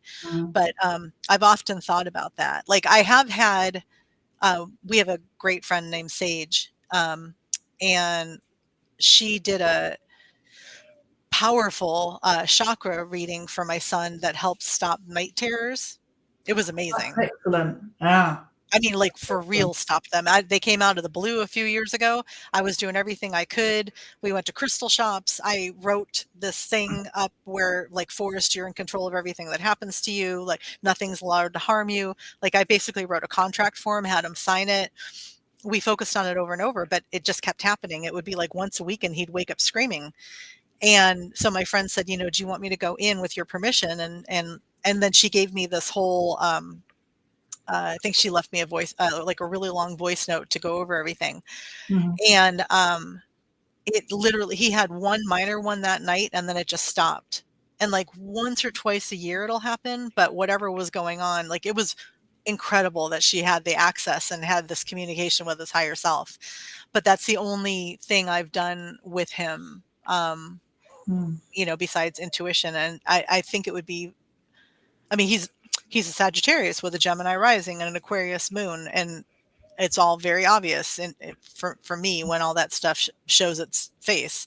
But to actually see like the deeper, that would be interesting. Now, do you do interpersonal relationship readings? Like, do you do a married couples charts and then explain? Yes, there's two ways I can do relationship readings. I just want to close that loop. That's really interesting to me. You're talking about the night terrors from the Akashic perspective. We can go back to the relationship. We call that negative astral travel. So he wandered off into one of the 7 negative astrals. And so there is a clearing process for that with the 21-day non-denominational prayer that I work with. So which I did. Yeah, I think you did for you. You may or may not have had that. It depends on the individual, whether it's activated. But so somehow he was regularly, because when we fall asleep, we fall into the fourth dimensional awareness. We went and looked at our front door. And then we go into the 5th for deep sleep, and some of our chi leaves the body, and goes off to the higher realms and all the rest of it. But then if we get stuck in the 4th in places that, we perhaps don't want to be wandering for whatever reason, then that's where the night terrors can start. So that's just the Akashic perspective of that for information. Yeah, and I had no experience with that. And so, like, me, who was pretty versed in, like, handling shit, I was like, what, to witness him going through that. Every time you say that, I keep thinking of Dolores Cannon. It's not her that coined this phrase. It's a psychology phrase, but it's that state right before you fall asleep or right where you wake up, where people who patent ideas and come up, like that's a really intelligent place where a lot of people force themselves into awakeness, don't they, to like write stuff down at that point. And that's because you're making that transition. Either if you're waking up, you're coming back down through the 5th, all the chi's getting gathered in the 4th, and then you're waking up in the 3rd again. So that channel is open. Yeah, for sure. Well, he will tell me, I would try to get him to explain it, and he would say, the wolves are trying to get me. And then he was making a reference to a video game that he played, but there's no way that he was having this like repetitive dream. It was so much more than that. And so like Akashic, like that would make sense if you were to go into Akashic records and like try to find that out too. But interesting. Yeah. M just says on there theta, which is theta. Yes, but it's a much longer word. I'll look it up while you start to cover the next thing, because so you mentioned somnambulistic state. Oh, somnambulistic, and then there's something where you see the stuff before you fall asleep. There's another long word for that. That's it. Okay, right. Yeah. And your brain state, I think, is the theta waves are going on right then. Yeah. Right. So if you can grab those ideas, it's almost like when you're watching TV and you start to fall asleep and you wake yourself up and you realize you had a dream, but it doesn't make sense that you had a dream because you swear you were only out for like 2 seconds. That's a somnambulistic state. Yeah. Oh yeah, that's classic. I fell asleep when my son and his friends were hanging out. And then later that evening, they went out to dinner. They wear me out when they're here. They're always in and out the door at midnight and stuff. So there's little old me nodding off over my dinner or whatever. But I watched The Never Ending Journey.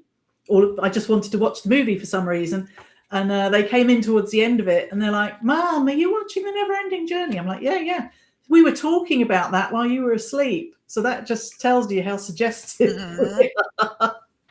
I don't know why I'm watching this movie, but now I'm watching it, It's like Google. That's your Google algorithm was listening to what you say and dropping it in. What gets me is now it can listen to what you think and you don't even have to say it. I had a friend say that last week. Yeah. Like how many times are you thinking, because I was thinking of something completely bizarre and obscure. And then sure enough, I'm like on my phone and there it is, like popping up. And I'm like, I didn't even say that out loud. Because intuition is a frequency. That's why. Yep. They're tuning into that frequency. Yeah. Sarah, yes. But things will change in the long run. Says she, hopefully.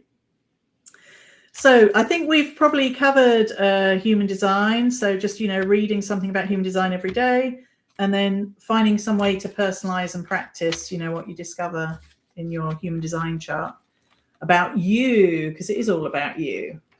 And just knowing that 30 feet or less, you start to merge with someone else. And so the experience of your channels change, because you might Mhm. have a channel that, with a hanging gate that's completed with someone else. Your vibrational pattern in the body changes as well. You might be overruled by some, there are people who are magnetic and there are people who are charismatic, right?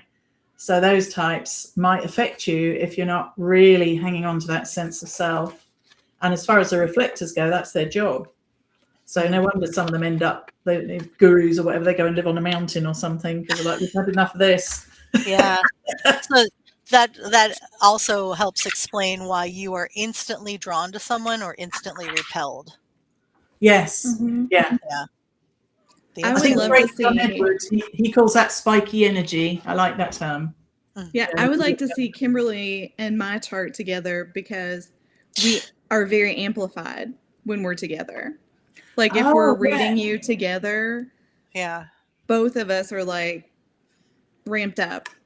We pretty much only do sessions together now. Like if Yeah. somebody wants to book a session, I'm just like, I'm bringing Shannon because just trust me. It just You for want both it. of us. Yeah. So I wonder if we don't like complete a gate or two. Oh, probably got channels. They call it lighting up like a Christmas tree. So Yeah. So what happens is, instead, your undefined centers might become defined because of hers, and vice versa, and then you both have access to more than just what you have access to on your own. Yeah. And that's essentially, the relationship connection. That's what pentoring is all about. It's really fun Yes. and helpful. Yeah, so I do that with relationship readings with human design if people want to see how people connect together. And it can, it can be a positive thing, or it can be like, I've got a really awkward mother-in-law and I happen to have her birth data and I'm really stuck on how to relate to her. That kind of thing. Yeah. You share the same birthday? Uh, Is that what you just said? no, I didn't. Did you hear that? That's interesting. That's not what I said. You said I got her birth date. Oh, like she has the information so that Sarah could run her chart. Yes, I think I have both your information, Yeah. so we could create a connection chart and have a look. Yeah. Oh, okay. I was I thinking want that to would do be that so with weird. John. Yeah, you should. You should. Yeah, I think we should book Yeah. that. I think it would be a lot of fun. You Book guys have it to contact and me then do it afterwards. live. Yeah, I was wondering about that. We should do a live on that. We'll have to find a way. I would totally do that. Though we don't want that showing, but we can probably find a way to do that. Well, with us, I mean, we're very open book anyway, and we get along unusually well. Like, I never thought it was going to be easy, and Kimberly and I have had this conversation. Like, easy is okay. Like, it's good. Like, it's supposed to be. It's supposed to easy. be easy. Yeah. No, because when your life is full of trauma, you seek that more. And when you get easy, like friendships, so that came from me bumping into a college professor that I adore. And I had just gone through a rough breakup, and I saw him. I was leaving the gym. He was coming in, and we just briefly talked, and I was just explaining that. And he said, "Isn't it amazing that your the friends who are in your life, it's because it's easy and it just works and it's soothing. But then we go and we pick these horrible relationships that cause nothing but trauma and trouble and everything. And that's unfortunately because of the trauma, I'm sure, that we experienced and the drama and everything. And being that taught us, that screwed up our pickers basically, and taught us to seek, oh, my mother never gave me approval, well, I will absolutely choose someone that'll never give me approval because that's all I know. Right. And as soon as you identify that, you can fix it. Like, you could totally break that cycle. Right. I'm really good at that, by the way, if anybody wants to. Oh, me too. It really is. 2 marriages, so me too. Yeah. That can happen as a reflection. It can happen at the soul level and it can happen at the human design level, because remember, human design is only about how we do what we do, how we wear the meat suit, right? It isn't who we are. Who we are is at the soul level. And so, there could be reasons in some cases why a soul would choose that scenario, because it wants to experience it, as awful as it might be, or there's a life lesson or life theme that the soul wants to work through in order to clear a karmic pattern. So there are definitely higher reasons at play. I had a client this week go, but why would we choose that? Why would we choose a horrible life? It's like, well, so it's the soul that chooses, and the soul sees the whole life experience as like a slide rule. It doesn't judge at the higher levels. We don't judge quotes unquote bad and good. The soul just wants to have an experience and manifest something out of it, because it can't do that when it doesn't have a body. I was just saying last night, we were talking about our dog that passed away, because I mean, y'all know we're dog people, and John's like, why did I even want that? And I'm like, because you're in this body and you get to have these experiences, good, bad, or otherwise. Like, what would life be if you were just like blissfully in a bubble and you didn't experience anything? Like, how much you love someone. There's a C.S. Lewis quote that I'll butcher it, but it basically says, like, pain is parallel to love. Like, you love someone, but you don't really understand the depths of that until you have the opposite experience of like loss or pain or grief or whatever it is. Like, if you're just living in, I think of the Pleiadians, like, it's just so lovey and wonderful, and yet people want to be here to get something different, to get that experience that's different. And I think that it's hard for us, even those of us who comprehend a lot more about reincarnation and why you would choose different things. Even that, we're like, why the hell did I choose this? And what's funny is when you get into your friend groups and you recognize a soul level connection, we laugh all the time because there's a group of us that chose some really similar shit. And I always say, we were in line and we're like, oh my God, you're going to do that? Oh, I want to do that too. And so you meet these people and you don't connect. Like, we didn't connect through any of that stuff. We connected through like work or a hobby or, whatever. Right. But you find people and you're like, oh, okay, I recognize that I chose the same thing as this other person. And you're all sort of traveling together. Yeah, I love that. I have an Akashic colleague, and both of us joke about how all the souls travel in cliques. It's just the same as humans, and you'll get soul groups all traveling together. I have a friend here who's from the same soul group as me, and when we first met, we both had exactly the same car, exactly the same year, exactly the same color, all the same features, and then we just clicked. Even had another friend in the parking lot say, "You should get to know that woman because she's like you." That's funny. Sage and I had the same van and the same phone, and we realized that like a year into our friendship.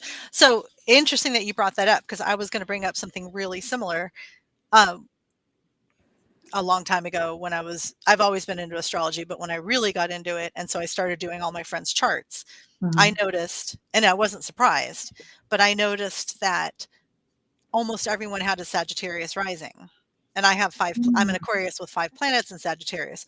So it didn't surprise me that I was attracted to that, but we were all also in the same group. Like, we were a friend group, and the majority of us had Sagittarius rising. So I wonder if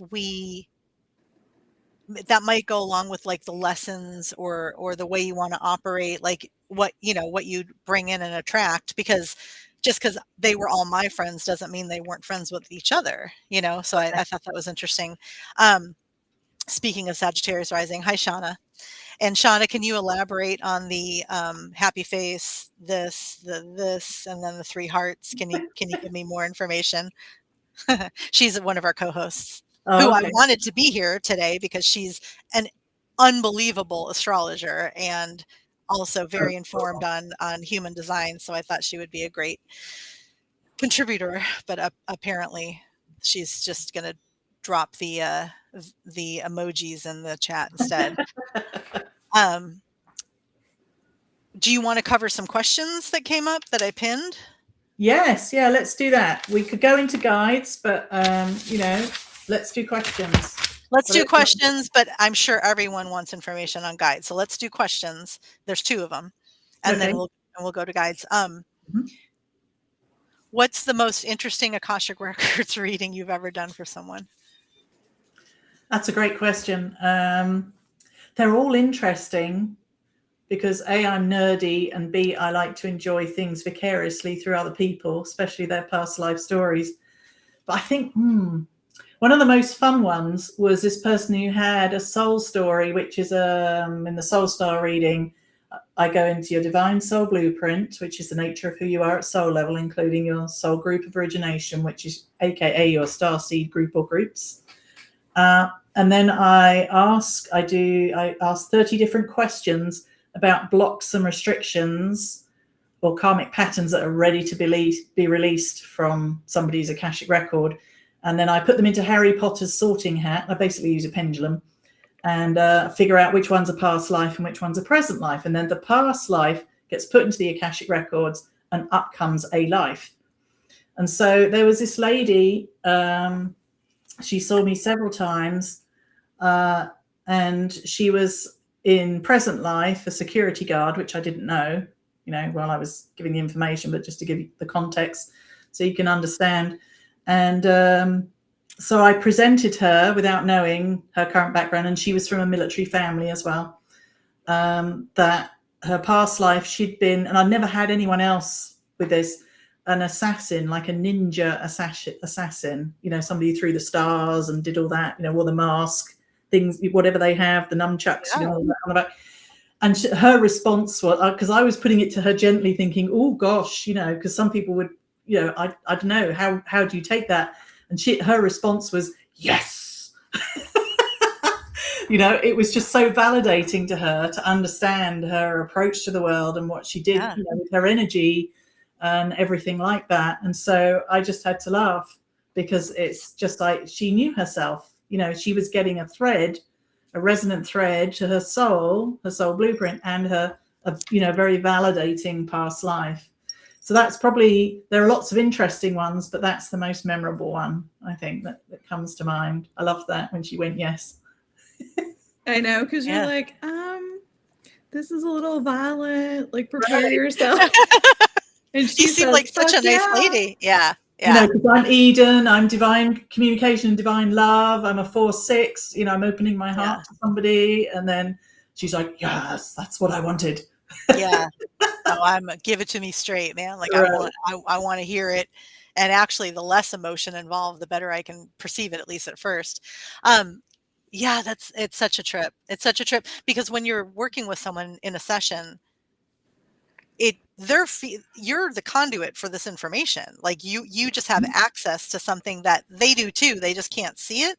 Right. And so everything that you're sharing with someone, that's why I said the answer is always you. Everything that you're sharing back to someone, they're feeding you, they're giving it to you, and so we really, sometimes it feels like brutal honesty and sometimes, but it's there, you're seeing it because their soul's ready to receive it. Right. But we still worry about, the execution of it is up to you. Yes, I try and do it as gently as possible. And then I suppose the other little fun story was what anyone knows Lee Carroll, who channels Crown. He always talks about people being drag-alongs. So this lady had a reading with me, and then she wanted her boyfriend to have a reading with me, the same thing, the Soul Star reading. And I was like, because you go, oh dear, this isn't someone who necessarily knows what I do, is on the spiritual path. How's this going to go? But he loved it because he said to her beforehand, if she talks about the fact that I have a spirit guide that's an American Indian, I will believe in the Akashic records. That's what was said beforehand.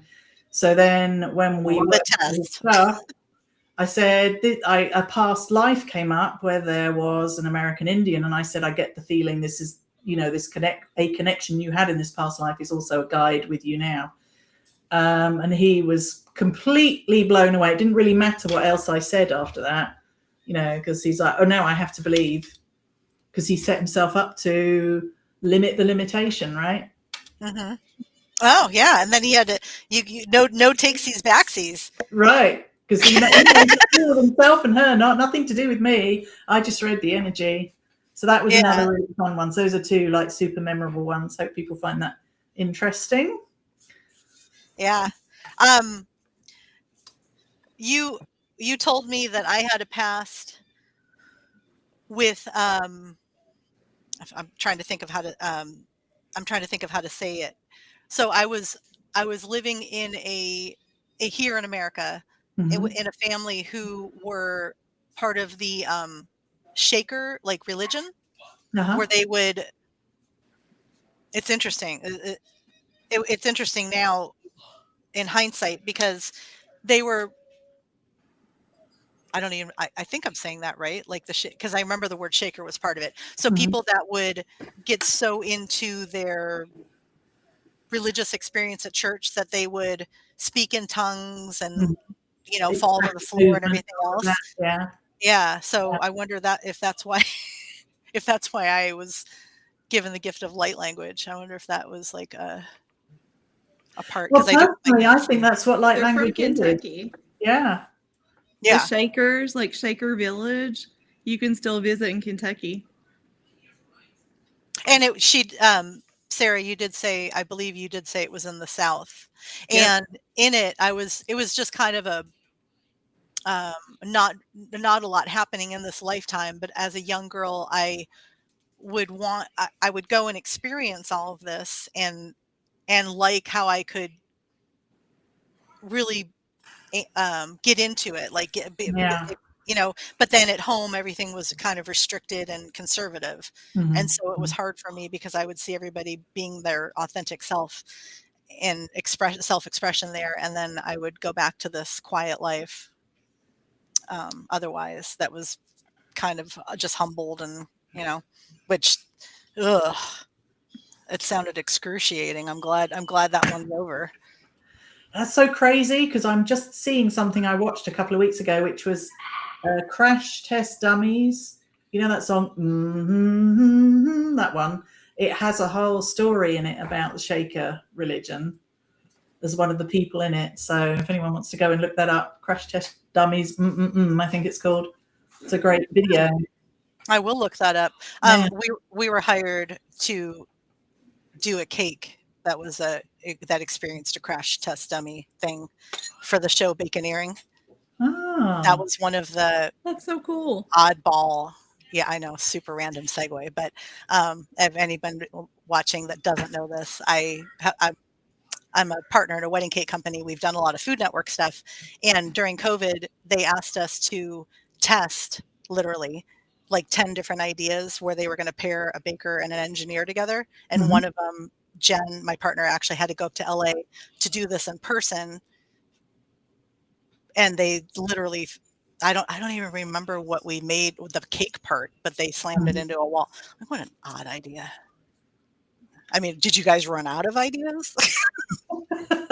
There we are in the field, Yeah. making all these connections, right? Yeah. We made a mini golf. We did a goal. What is it called? Oh, I love Dead Air on Alive. It's so rad. Those when you take a tube and you put it at the top and then you connect it to a slide and then you connect it to a gear Mhm. and then you put a marble through it and it runs through the whole course. Yeah, I know what you mean, Mhm. but I It can tell you starts with what an it's called. R. Yeah. Well, we did. That was the coolest one we did. Neat. Mini golf was kind of cool, but that was the coolest one. Anyway, done talking about baking. That's for fucking sure. Okay, so Next question. There was another question, I think. yes, there is another question. I put it up on the thing already. Another question I have for Sarah: what message does our group here need to hear the most today? Ooh, lovely. I like that. Well, you know what? I didn't know why, but I bought my Akashic Tarot and put them to the side, and that's what wants to be pulled Oh, up. So let's pick a fantastic! card from the Akashic Tarot. Since we're going to be talking about intuition and spirit guides in a minute. Right. Question. I'm getting lots of energy all down the arms here.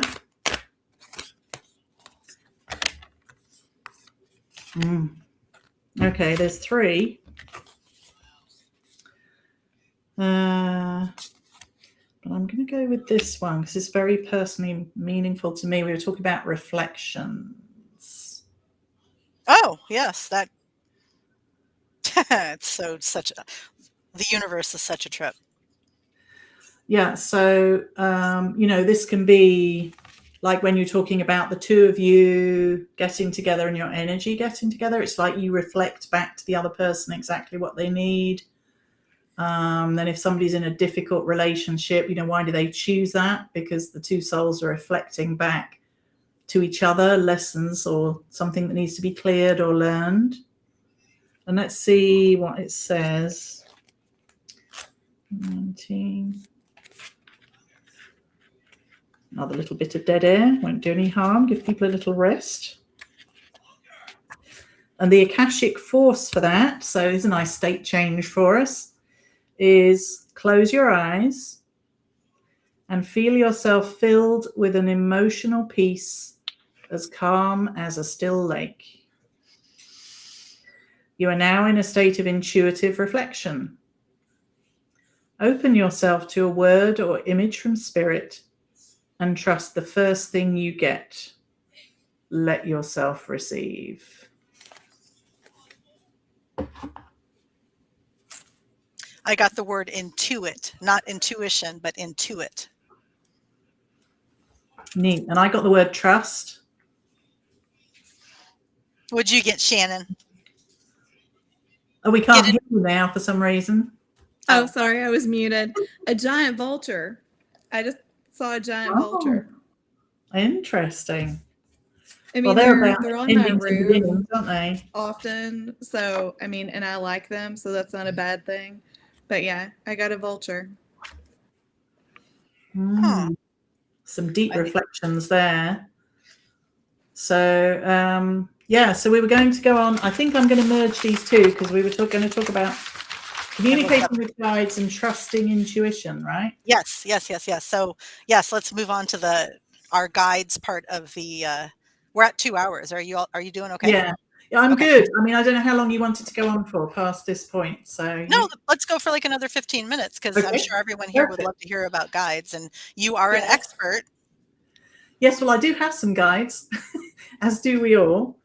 But so again, with mastery, it's down to making a habit when we, how can we communicate with guides? How can we really, connect with them properly? It is, excuse me, I'm getting dry.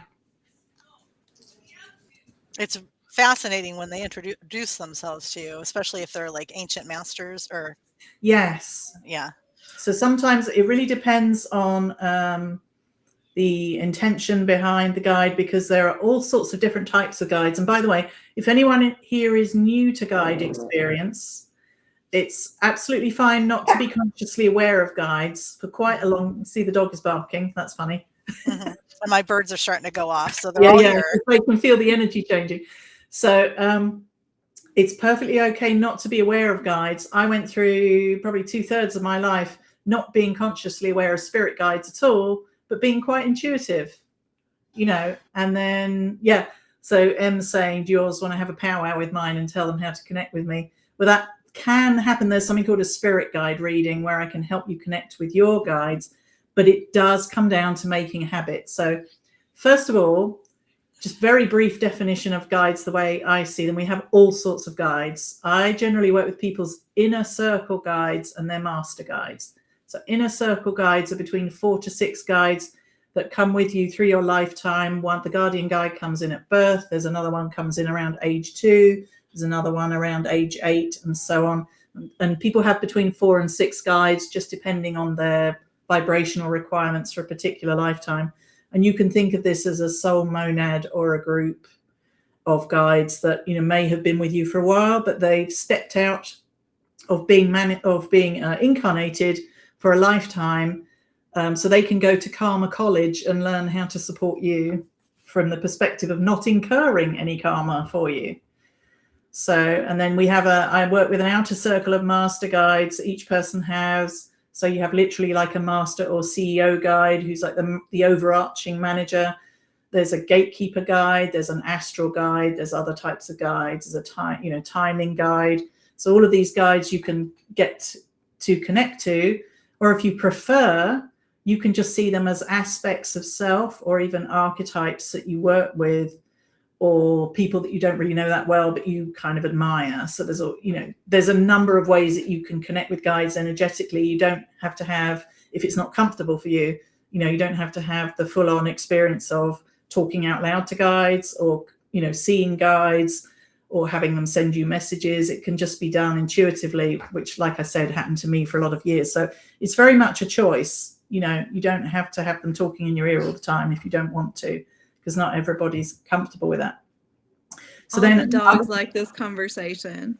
All What's 6 that? of them came in. I said all of my dogs like this part of the Oh, conversation. And they feel like all 6 of them came in. They're like gathered around in front of me, and they're like, "Oh yeah." They're like, yay, people. Yeah. Love, energy, other dog collective now coming in. Yeah. Yeah, so there's the inner circle guides and the master guides, and then we might have a teacher guide who comes with us for a particular period of our life. And then we might have an ascended master guide who comes in again for a particular period or a particular function. And some people even have star guides or star being guides or soul groups that they work with. You know, there's all sorts of different ways. And then, of course, there's loved ones, people who have been in our present life and who've since passed away and then come back to help and support us and maybe, you know, do the occasional astral visit. So that's kind of the big guide group in all its glory. And then with A in mastery, with action, what I think wants to be said about guides. So Em says, yeah, I've always wanted to see or hear something. It is possible, but think of it like this. Imagine a guide that you want to get in touch with and they live in the house over the road. Just pretend it's like an astral house or something. But you only ever go and knock on their door when you're in trouble, or you're crying, or you're upset, or you really, really need something, or you spent all your money, you know, whatever the problem is. That's the only time you bother to connect with them. If it was a friend across the road, how do you think they'd feel about that? If you only went to them begging and pleading for information or answers, and that's all you ever did. So, you know, guides are souls. You know, like God must feel really used. Sorry. It can be uncomfortable, I should think. Yeah. You know, I'm sure they understand on some level, but it's not the ideal way to create a relationship, right? Yeah. When I keep seeing you in the kitchen. So maybe when you're in a flow state, like making something really healthy that you're really and you're enjoying yourself, there's music on, and you're like, when you're in your good, authentic flow state, I feel like you might have a better sense of like who's around you, because you're open to it and you're happy and you're joyful, you know. So that makes sense with everything that you just said, Sarah. Right. Yeah. So it's a really good idea, if you want to connect with guides more directly, is to just start by, it's a bit like the Santa, leaving cookies out for Santa thing, you know, and people leave the cookies and milk out. Okay, that's a made up idea. Sorry, it isn't Santa's real, but you know, people leave cookies and milk out, right? It's kind of the same concept with guides. Is that if you've got an intention, say maybe to connect with your guardian guide who's been with you at birth, you need to spend a little bit of time every day. And that's why it's making a habit, you know, at the M for mastery, making a habit or making a connection, just by sitting quietly, even for it doesn't have to be more than 2 minutes, and go, and maybe you can light a pink candle if you're in your house. Guides really love the energy of love. Or anything pink, or you could just sit quietly with your morning coffee or tea or whatever it is and go, hello guides, I'm here. And then just sit and just send them some nice energy, and maybe don't even expect anything back for the first week or so until you started, like with the life seal that we were talking about at the very beginning, you know, until you started opening that pathway a bit more.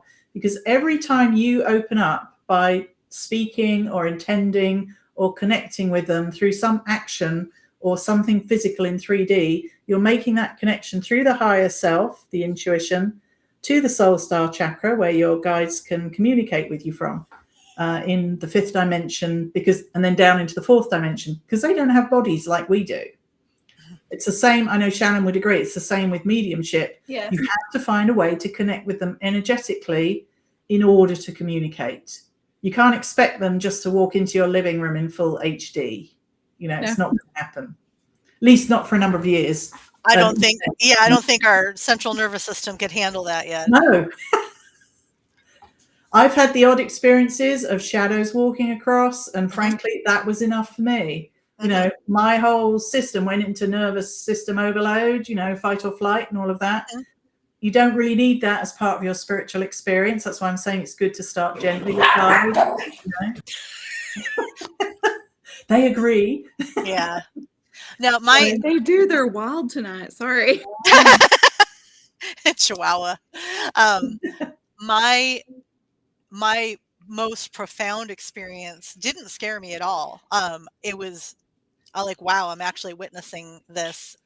So I guess it depends on if you're ready for something, because I watched something jump off a shelf and literally run across my floor and go under my couch. And it was this little figure like this. But as it's happening, I was like, this is really happening because A, I can see through it. And B, I'm actually following it. Like my body turned to watch it. Right. And I was moving furniture, and I remember thinking, that happened. Okay, so that we can check that off the list. But that's the only time I've actually really seen something in the now. I've had other experiences. I don't know if I told you if it had happened by the time I talked to you, but I mean before. But I heard. I think I talked about this last week. I heard. I have a cement floors and wood floors, and in my, I heard metal hit the floor in my hallway. And I was watching TV, and both my dogs were on either side of me, and I looked down the hallway, and my son was asleep, and so I was like, what? Because I was almost falling asleep. So in the morning, as I crossed the hall, I saw a silver dollar on my floor, and I was like, oh wow, I heard that last night, like that. Where did that come from? And I immediately got that it was a fairy gift. So I've had those kinds of experiences, but nothing ever. Okay, if somebody walked into the room and I could see them, it would unnerve me. But I feel like I'm ready, as long as it's not like, I really don't want the first one I see to be like a demon, or a scary reptilian or something. Right. But I feel like we would. I don't know. Don't you think we would intuit the energy right away? Oh, I did get physically like smacked once when I was like crying over an ex-boyfriend. I was 15 and I was crying over a breakup, and I was just like totally in my like feeling sorry for myself. Right. And I felt something hit me and my face jerked, and I was like, you're right. I need to snap out of it. And I totally like, and I was okay with that. Like that sounds really scary, but it wasn't. I forgot about that one. So yeah, I mean, I guess it depends on what you're prepared for. I don't know. Yeah, and even sometimes when it happens, it can be tricky, and there can be, because after my mum passed away in 2010, there were so many ridiculous signs from her that, I was like, really? And I told my brother and his wife about them, and I'm thinking, do they think I'm nuts? So it can be difficult because sometimes you have an experience that you can't necessarily share. So then what do you do with that? People quite naturally start thinking about psychosis, and stuff like that, which when you're thinking about it means you're actually really grounded about it, and it's, if you weren't thinking about it, that might be a question. All the time. Yeah. I actually, so Emily, it was black in color, not brown, and I kind of think it was my first pigeon who I rescued, Pocahontas, who I absolutely loved and adored. I kind of feel like it was her saying hi to me one last time. But so I think about that all the time. Not that I'm crazy, but I think, what if we are all just collectively, like all of us in this woo in psychics and everything, if the joke was on us and it's a collective thing that we've created that doesn't exist, almost in the way that like a cult can create this dynamic and idea, and everybody is full in. And so in that situation with those 20 to 50 people, it is real because everybody is fully committed. Right. So I think about that sometimes. I'm like, what if we're all just making this shit up and we feed off each other? And then immediately I'm like, no, like clearly that's not it. But that does cross my mind. Certainly that can be true in some little bit culty behaviors. Like they talk about egregores, which are thought forms that are kind of Mhm. dark. Think Poltergeist 2 or something, where you have a cluster of Yeah. souls or a cluster of thought forms together, and they can influence people negatively and or otherwise, or just influence them in some way, not necessarily negatively. Like So possession. Yeah. yeah, like possession. So that's we generate that. Yes, we can generate things from our own thought forms from negative energy, Yeah. but with guides, That's not what we're talking about. no, we're not Yeah. talking about the internal voice that tells us, oh, I must go and get toothpaste tomorrow. It's not that Yeah. either. It's much more of an energy that makes a connection. So Have you had any like literally introduce themselves to you where you're like, oh wow, I'm having an experience right now? And I've had that with I'm not saying it, I always say it wrong. What is it? It's not ancient masters, it's ascended masters. ascended masters, yeah. Okay. Ascended masters. Yeah. I've had Anubis introduce himself to me, and Mhm. most recently Kali. Kali was bad at, well, they both were absolutely incredible, but Kali was more recently like, yeah, we're about to do some shit. I'm like, okay, I'm glad you're the one that's initiating it. Like, okay, yeah, I believe you. Yeah, it's pretty powerful when you get a connection like that. I've been working through these very big, fat, heavy books. There's actually 9 of them, and I'm only on tome 3 with a mystery school. So it's a particular mystery school that's been going for 50 years, and I'm reading these books. And the first book that I read, when I opened a particular page and I was reading about the ascended masters that work in this mystery school, I looked up from my book, and the one I was reading about walked across my vision. And as pops in ever since, I'm like, oh, okay, that was interesting. I guess I'm reading the right book at this point. So I've had that kind of experience. And then 2 years ago, and I'm still only 2/3 of the way through my book, but I'm writing a book about a guide experience I had when I was having a really difficult time. And this guide came in by sitting, and it was like, for me, I've read for other people for years and read for their guides. I've even done Akashic readings where ascended masters have come into the reading to tell me that I need to share something with their client. And then the client goes, oh, yes, I've been praying to that ascended master for such and such a time. So, to them, it's perfectly natural. And I'm like, oh, even though I'm a reader, I'm still kind of. And then, so I had this person visit me, and who's been here ever since. He's currently a teacher guide, somebody who's passed, but literally sit in my living room chair and make themselves known to me. And I couldn't see them with my literal eyes, but I could see them as a form, in my psychic eye. And we had a full-on conversation. And still we carry on, so it's a good thing I live alone, because I have conversations with my guides on a regular basis that are perfectly real as far as I'm concerned. So, Yes. And they're extremely helpful and enormously informative, and it has helped me grow an awful lot. So yeah, I have those kind of experiences. And I've also had experiences of being in a haunted hotel, that kind of thing. It's imprints in the hotel itself or the location. That's also kind of Akashic as well, because energetic imprints can be left in houses. But that whole thing that you said as a joke, I was having a little, like, is it all a big joke? It kind of is in a way, because if we go totally meta and we go up to the highest level where, we're all maybe a singularity in a single consciousness, all of us or aspects of our souls have been ghosts or imprints in houses, or, lived and looked at and been guides for other people. Mm-hmm. So it's like we're all these things kind of all the time, but currently we're incarnated in a body experiencing the other side of it. So that's what I find funny about ghosts, because it's like, maybe I was a ghost. Maybe I left an aspect of myself, in a house for a period of time, and other people experienced me haunting them. I think that's kind of funny to think of it that way. That we're all connected all the time in the field of souls. So who's to say that didn't happen? Yeah, I just remembered one of the I don't know which one of us, probably you must have recorded it for me, our session. And when I played it back, there was a voice that came through, and I shared it with you, and you heard it, and you're like, oh yeah, it actually came through in our recording. Yeah. Yeah. One of your guides came through when we were doing the spirit guide reading. Yeah. Yeah. And the thing is, you probably loved that. But Mhm. some people, they'll be like, yikes. You know, that would Yeah. so that's probably why you had that experience, because it was a nice confirmation for you that you're on the right track. Yeah. Shannon, I don't think very much would scare you, huh? Not a lot does. I will say during COVID, like John's coming through the house, my one of my dogs picked up her bed and bounced it like a pogo stick. She does that only Friday night, only during our lives.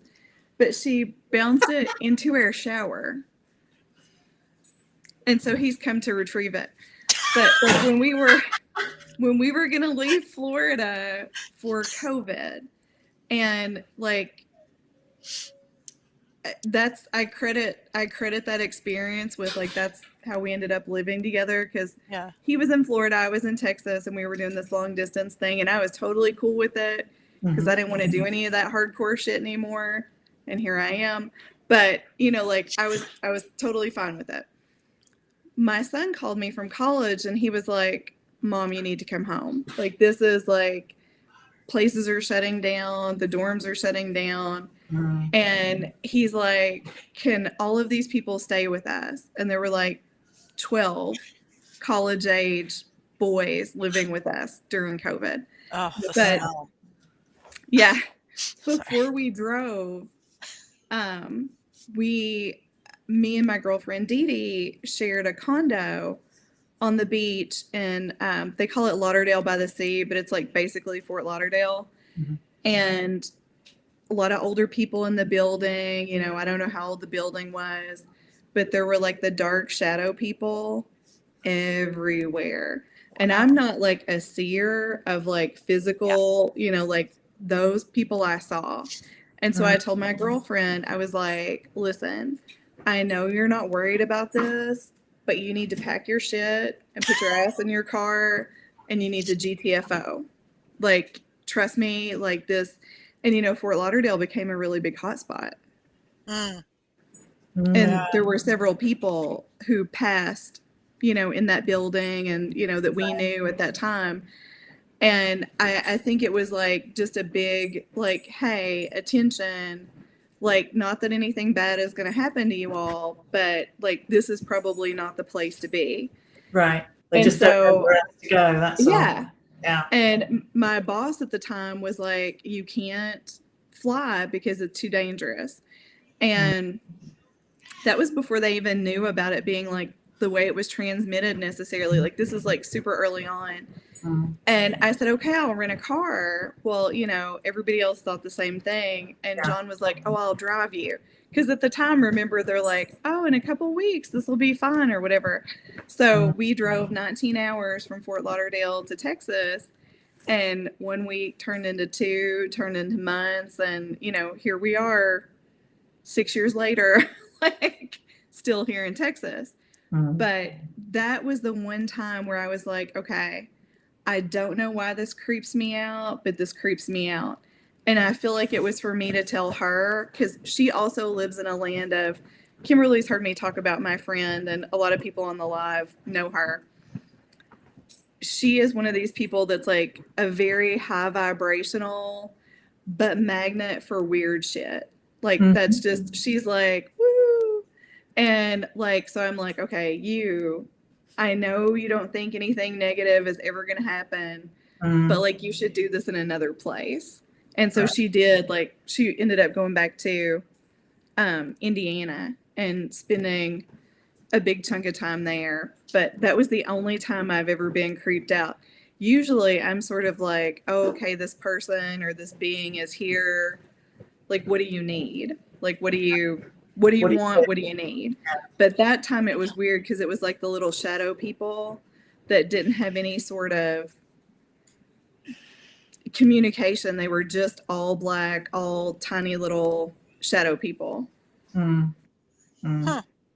And I wasn't even that worried. Like, to come back to Texas, it wasn't like I was freaked out over what was going on at the time. And I mean, horrible things happen. Like, I'm not saying, but like in our little town, there wasn't a lot, and that's how we ended up with all the 12 kids, because it was a super safe place to be during that time. Right. But well, you yeah, got a Florida general feeling. You got a feeling with the shadow beings, and that was the part that creeped you out. Huh? Yeah, that was the part that creeped me out. As I'm like, okay, we got to get out of here. Patrick's Right. right. It's time for us to go. And high vibrational girlfriend that attracts weird shit, you need to leave.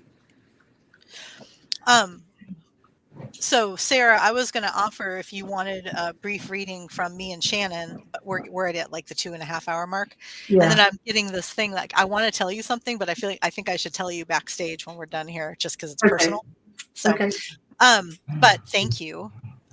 Wow, we went for 2.5 hours. Doesn't even feel like it. Thank you. Yeah, and we didn't cover, like, there's other things we could do another time. So, woo-woo. Yes. Join us anytime. It doesn't have to. You don't even have to be the guest that's booked. Like join us just because your contributions are so interesting. Like and pass through so many things that you studied already. So that's very cool. So everyone go to Mom on a Spiritual Journey and get your human design or your Akashic records or your codex. What's the first Success one? Codex, yeah. Success Codex. Yeah. And it becomes an addiction because I booked one session integrated, put the next session integrated. And yeah, I think everyone got a really good, beautiful impression of you today. Great. I thoroughly enjoyed it. Thanks, everybody. Yeah, thank you. This was awesome. I really appreciate it. I also streamed for the first time to Instagram, so hopefully it said it was doing it. Hopefully it worked. We'll find out, won't we? Yeah, we will find out. Okay, well, thank you, Sarah, and stay on when we click off because I did want to share something with you. But okay, so everyone knows how to reach out to you and why to enjoy some one-on-one time that you will get so much out of, and we will. I'm booked through the middle of September, so we'll get you back here in is that 2 months? July, August, September, 2 months if you're game. Okay. Great. All right. Bye, everyone. Thank you for all the beautiful support and this circle that we've created here, and all the good comments and the good questions. Thank you, everyone. Love you.